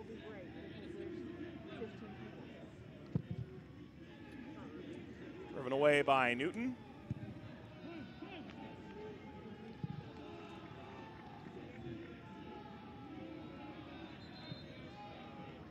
Well, that picture is worth 1,000 words. David Bulow taking over what was a really tough situation here in Richmond, and there's some cracks in the facade under Lee Cowlishaw last year. All came to a head this year. Bone to the back post, overshooting Welshman. And you listen to Bulow, and for a guy that is so recently off the playing field, he's intelligent and so good with the media, and sometimes it feels like there's a delay in building those skills as a head coach. And it seems like he's got the right mentality to help lead these kickers into the future. With Lee Cowlishaw moving to the director of soccer role. This ball played through, and Gentile onside, and then playing it way out of the reach of Cordovez, who stopped his run. That's the biggest thing, is he does have the background. He's been with the club since 2014 on the staff, and you just take a look, and that's after his playing career, obviously, but you take a look at what he's been able to do within their youth organization. They've produced some serious talent. He's the head coach of the 15s, 17s, and 19s, but that assistant coaching mark, his ability to be involved in the daily operation of this organization, is a big thing. Now, massive difference when you step into the helm. When you are the #1 and you have to pull the trigger and make all those decisions, there is a big separation from what goes on in your office as opposed to the assistant coaching office. Still have an impact as an AC, but when you're the big man up top pulling the strings, you start to second guess yourself at times. Is this really the right move that I want to make? He'll get it right over time. It's just going to take him a bit to find his feet. Eaton knocks it ahead. Fernando, and Lasso slides down and guides it out of play for a corner.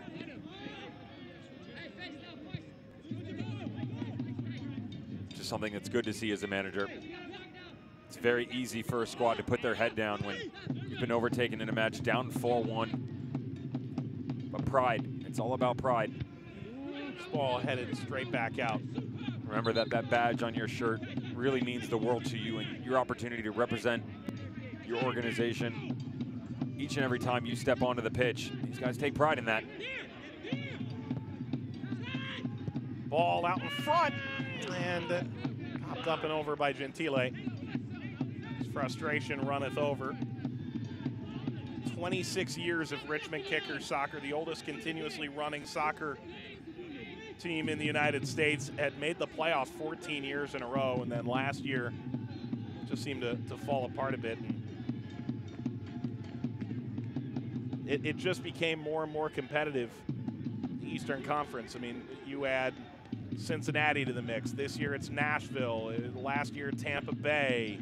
This year Indy 11. Last year Ottawa. I mean, are they all playoff teams every year? No, because there's only 8 spots. But the talent level kept rising, and Richmond these last couple of years just haven't been able to reload the same way. St. Louis has had to say bouncing back and forth between conferences as well, and that's the biggest thing to your point, Mike, is the overall competition, the level has risen on a regular basis. It's not 2-3 teams that are pretty much dominating the league and other teams trying to follow suit. Everybody has had a say recently. Long run here for Fernando and Blake Smith. Catch up, but turn it over. Gonzalez. This is better from Richmond. Still alive in the corner. Fernando. Gonzalez striking, he's off frame.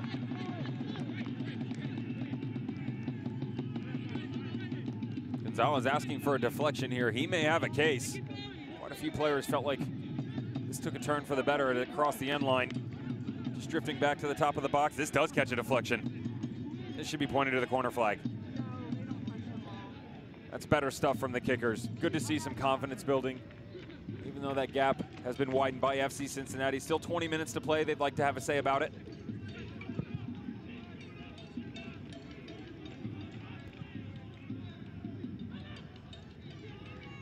Now Badawi leading the charge here, slipping it through. The speed of Welshman.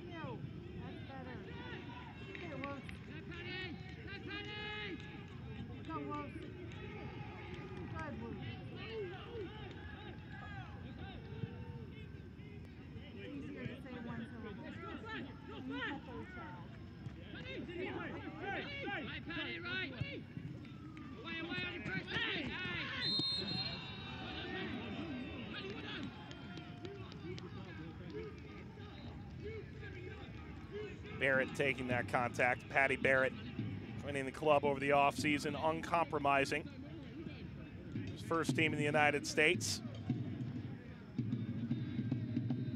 Said he was really impressed that Alan Koch, coming from South Africa, had been in so many places, and impressed by this coaching staff. Alan Koch getting that contract extension back in August when they started making some player announcements for what the 2019 roster would look like. There's a foul close to midfield.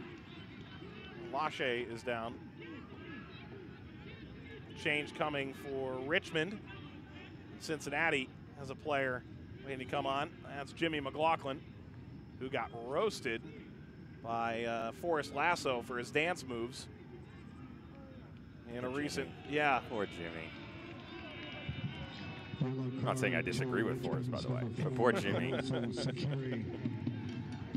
to number 4, Securi of Richmond.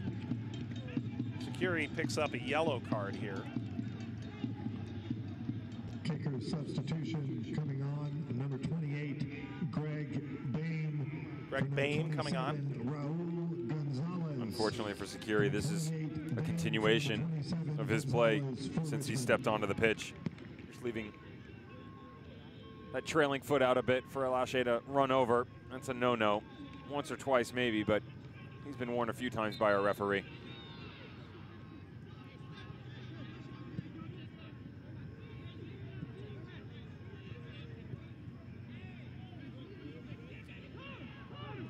'73rd minute, 4-1 Cincinnati, and this a foul. Gentile is angry.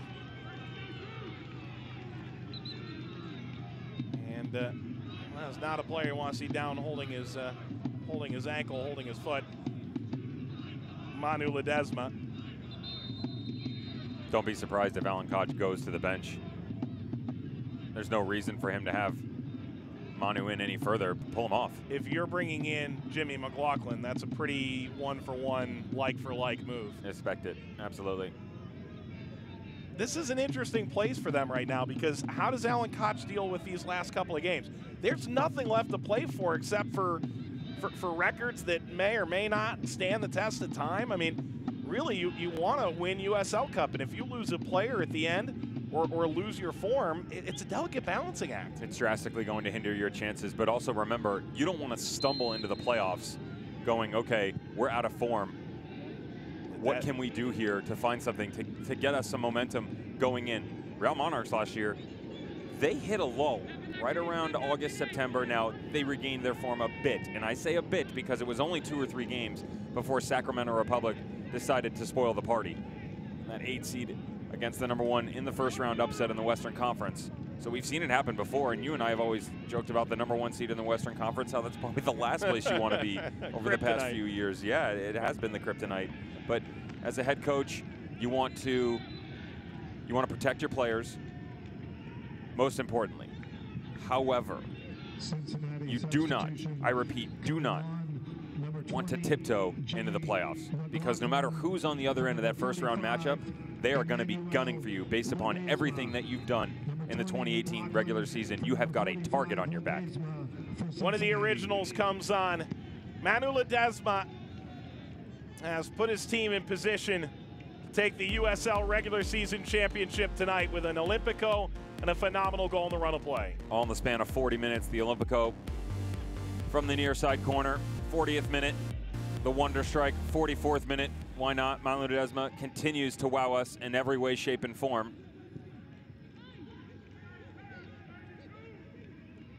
Here's McLaughlin. Al-Badawi, who scored the opener in this game, finding Corbin Bone. Bone has to step away. Smith.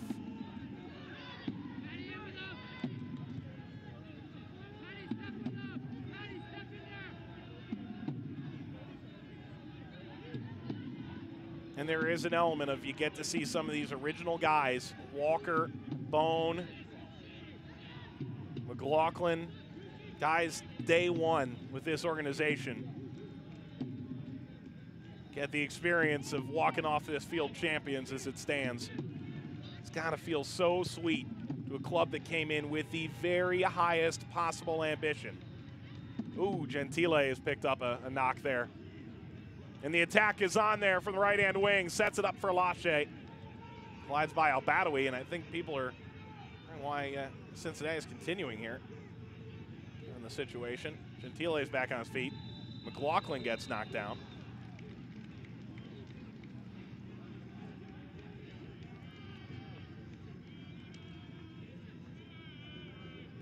McLaughlin giving you a look at the quick-footed work he's become so well known for. He talked about one of the originals and the cult lore that he has established with the Bailey and everybody else that supports this squad. McLaughlin never shy to come on and provide a spark. Not that they're in need of one tonight. Talk about a guy who's watched his role change over the years. I mean, only 9 starts this year. He's come off the bench 18 times. In past years, McLaughlin had a bit of a bigger role. To his credit, he has only made those around him better. Walker just gets over Barrett.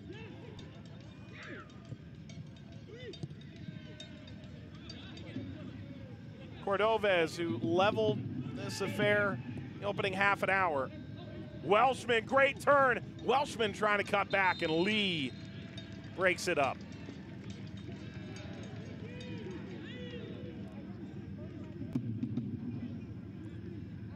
FC Cincinnati not willing to pull the reins back at all, are they?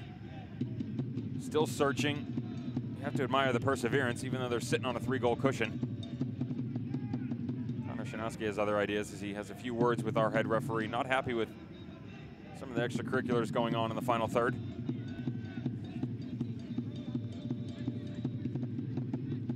The first time saw Kenny Walker really burst onto the scene in USL was with Galaxy 2 when they made the final back in 2015. He was on their MLS Cup championship team in 2014 in LA. Former 38th overall pick in MLS, played at Louisville out of Wycliffe High School. And Walker will have this deflected out. Another corner coming with a 29-year-old.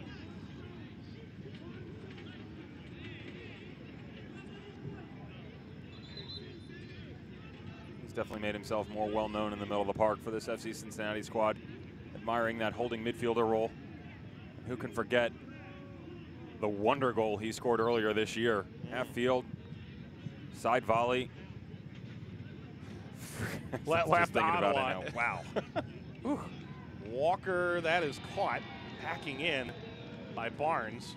#1 on SportsCenter Top 10. And, you know, you remember a couple of years ago, they would, like, vote every day, like the current #1 against the last #1, and then have a champion of SportsCenter Top 10 rolling through. That could have been it for a long time. They would have needed to retire the number for that goal. You take a look at the goals that USL has produced this year in general, some phenomenal ones. Manu Ledesma could have it say in there, Jason Johnson. And then, what about, well, you're going to have to help me now. Someone from Nashville, was it? Well, I mean, obviously the goal against Nashville. No. Oh, well, how about Lancaster's strike versus Red Bull 2 as well? That's true. Tucker Hume just scored a great goal for them. Bicycle. Yeah. Impressive, right around the 6, too. For Nashville. Shame on that back line. Can't give up a bike in the middle of the 6. Broken ankle, maybe, but I'm just saying. You are the saltiest center defender I've ever met in my life. I don't make the rules. Yeah. You're breaking them. Don't come inside my box and think you're going to get away with it. Bouncing ball for Richmond off that corner. There's an appeal for a handball. Gentile won't get it. McLaughlin has won it away. Finds Walker.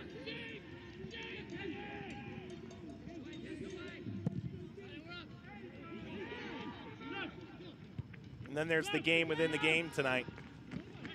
There are guys that still don't have a contract for next year on both sides of the field. For Richmond, maybe it's in League One, maybe it's in the championship. For FC Cincinnati, could be in MLS, could be elsewhere. But Jeff Birding and Alan Koch and the front office meets once a week, and sometimes more than that. They'll sit down and pick out internal and external players and what they like and what they don't, and where this roster is going to go. We spoke with another coach, Devin, you and I, this week that said, I've got a yes, no, and a maybe list, and keep that with me at all times.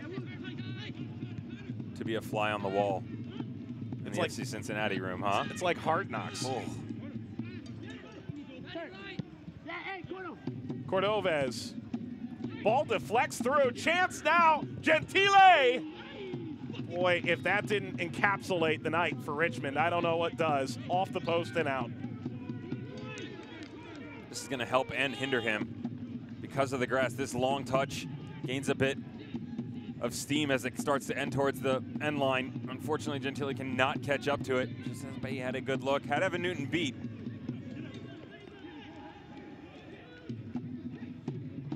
McLaughlin will line this up.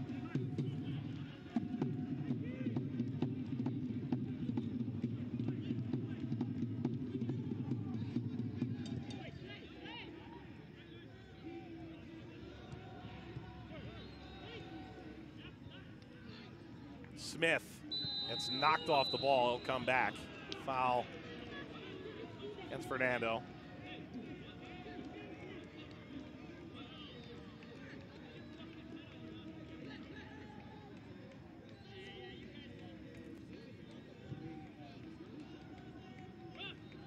Just a challenge from behind. Richmond kickers becoming frustrated down the stretch here in this match. And to go in with the weather delay, now 10 minutes to go. You're just finding ways to keep yourself interested. Unfortunately, down by 3. Still plenty of time to maybe pull a bit of excitement back into this match, if you will. very frustrating as a player to be sitting in a situation like this. The weather, you're getting beat up physically, mentally, all of it taking its toll on you. But again, goes back to what we chatted before earlier. Got to have some soul searching done here. Show your coach what you're made of, fighting for a contract. Show what it means to put that shirt on each and every time you step out on. It's Kenny Walker lofting and a push from Forrest Lasso, and it's with Richmond. Some scores from around the United Soccer League as Ottawa needed that desperately against Toronto. The games in hand situation does not favor Nikola Popovic. Nashville, 2-0 win against a team they'll consider a rival soon enough. Atlanta, as they move ever closer to playoff position. Charleston in the battle for the 2 seed for home field advantage in good form. And Indy at home, big win as a yellow card is coming. Shanoski sliding in, getting a huge piece. Pittsburgh for the 2 seed is in the driver's seat, as I believe that has clinched them a playoff berth. That's a dagger for North Carolina FC. They were right on the edge.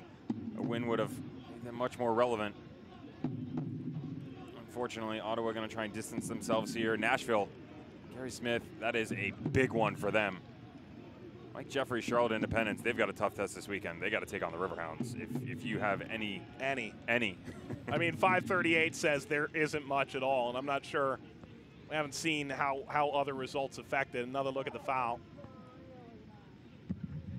Yellow card is Henry Welshman just dropping back in. McLaughlin colliding. As Shanoski stepped up in here, the two of them throwing their weight around a center back. You can't get away with it.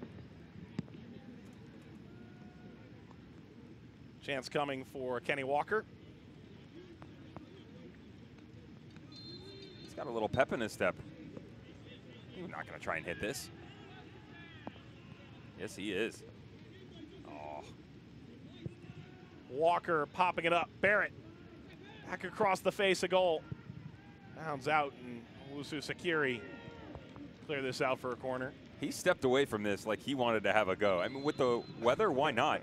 Drop something right in front of Brandon Barnes, make him go get it. You'll get a deflection at least.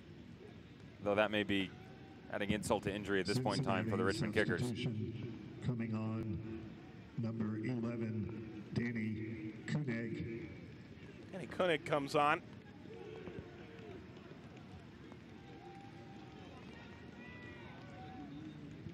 What a great story he was a couple years ago for Jimmy Nielsen, Oklahoma City. He hasn't quite been so prolific, and maybe the minutes have been part of the reason why, but Koenig replaces number big 10, numbers. Emery Welshman. And Welshman comes out having scored the 4th goal, most recent goal in the 63rd for Cincinnati, his 4th of the year. As persistent rain continues City Stadium in Richmond. Swinging ball, Barrett. Evan Lee apparently was on the receiving end there.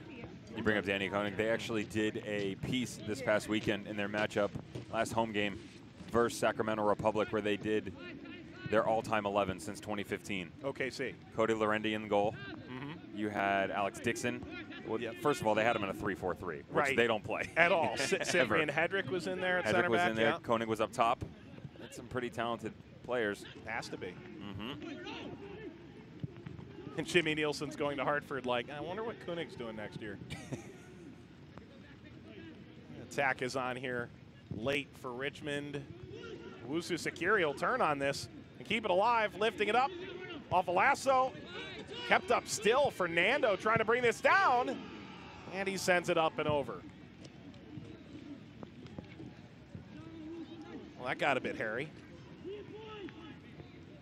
He tried to, didn't he? Second effort. First ball comes to the back post. Unfortunately, it just doesn't take place. It's very difficult. A lot of bodies in front of you. Evan Newton's positioned right where he's supposed to be. By the way, we saw the result from Ottawa, another shutout. That's Maxime Crépeau's 14th shutout, a USL record. So congratulations to him. Well, for Richmond, put simply, it's another forgettable night for a franchise that in the past has slain giants or been the giant themselves. And the attention really goes towards FC Cincinnati, who came into the league under Carl Lindner and his ownership group with global expectations. Crowds that started in the tens of thousands and have quickly risen to 25,000 per game at Nippert Stadium. The Bailey started as a party and has become a festival every single game. Jeff Birding, the team president, leading the way, vocal, with high expectations. Started under John Harkes, cobbling a team together that finished third in the Eastern Conference year number 1 with a strong defense and a streaky offense. Year 2 under Alan Koch, a defense that gave up 51 goals. And then this year, a return to prominence, well, outright dominance under Alan Koch. And a lineup that had superstars up and down the order have lived up to the expectations, which at the start of the season seemed borderline crushing. Lee, who was there at the start for Cincinnati, playing back. What can you say? I mean, New York Red Bulls, too, can make their claim. Orlando City can make their claim to best, most complete, most dominant USL team of all time. It's handled by Newton. Cincinnati, I think more than a claim. I think everything but the title now. They're right there, and it's all going to depend on what they're not capable of, but what they end up doing in the postseason. What sort of run are we going to see from the orange and blue? Too many a time we've seen teams with so much talent bow out in an inappropriate time frame, and you would hate to see that because the storylines behind them, almost the swan song exit heading to the MLS next year. You would definitely love to see a squad like this. I mean, selfishly, I would love to be involved in something like this, to see a team like this. Greatness going to a final. It's an amazing matchup. And you look at the West on the other side, who would you want that opponent to be? There are quite a few teams that would like to step in and have a go with them. Into stoppage time. How much the referee will give, different question. Leon Koenig in pursuit. Koenig races around the edge and hits the brakes. Koenig still. Gosh, how long is he going to go? And this steered aside.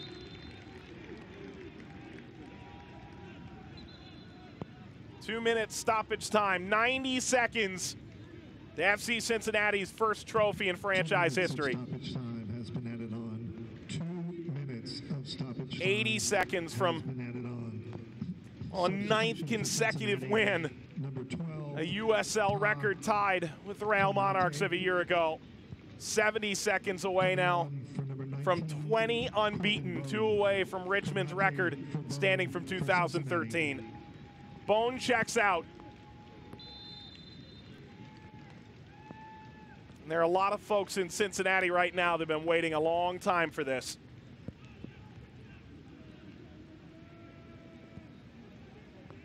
It comes in a quiet, rainy setting in Richmond, Virginia.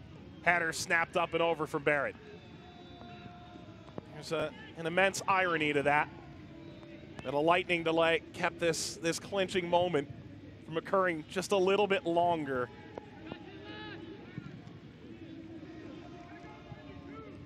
And yet their road form this year is so good that it almost felt like it had to come away from Nippert Stadium.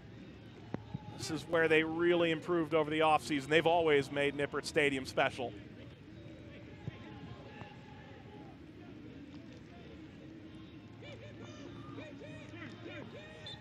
Records will come and go, but for FC Cincinnati, their first piece of silverware, they are the USL regular season champions in 2018. For the last home game of the season on Saturday, October the 6th, 7 o'clock kickoff here at the stadium, presented by Loveland. Anticlimactic, perhaps. Thunder and lightning from above. Emmanuel Ledesma giving his best effort of thunder and lightning from the field. Highlights, stats, we'll wrap it up when we come back. Cincinnati are the champions.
The only question was how you could measure greatness on a night like tonight. 9 straight wins, 20 unbeaten.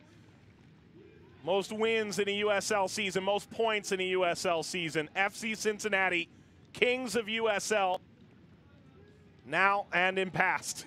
4-1 as they celebrate on the field. Back with Devin Kerr, Mike Watts alongside. Let's take a look. Full-time highlights and how they did it. FC Cincinnati took an early lead, and Richmond hung in this for a while.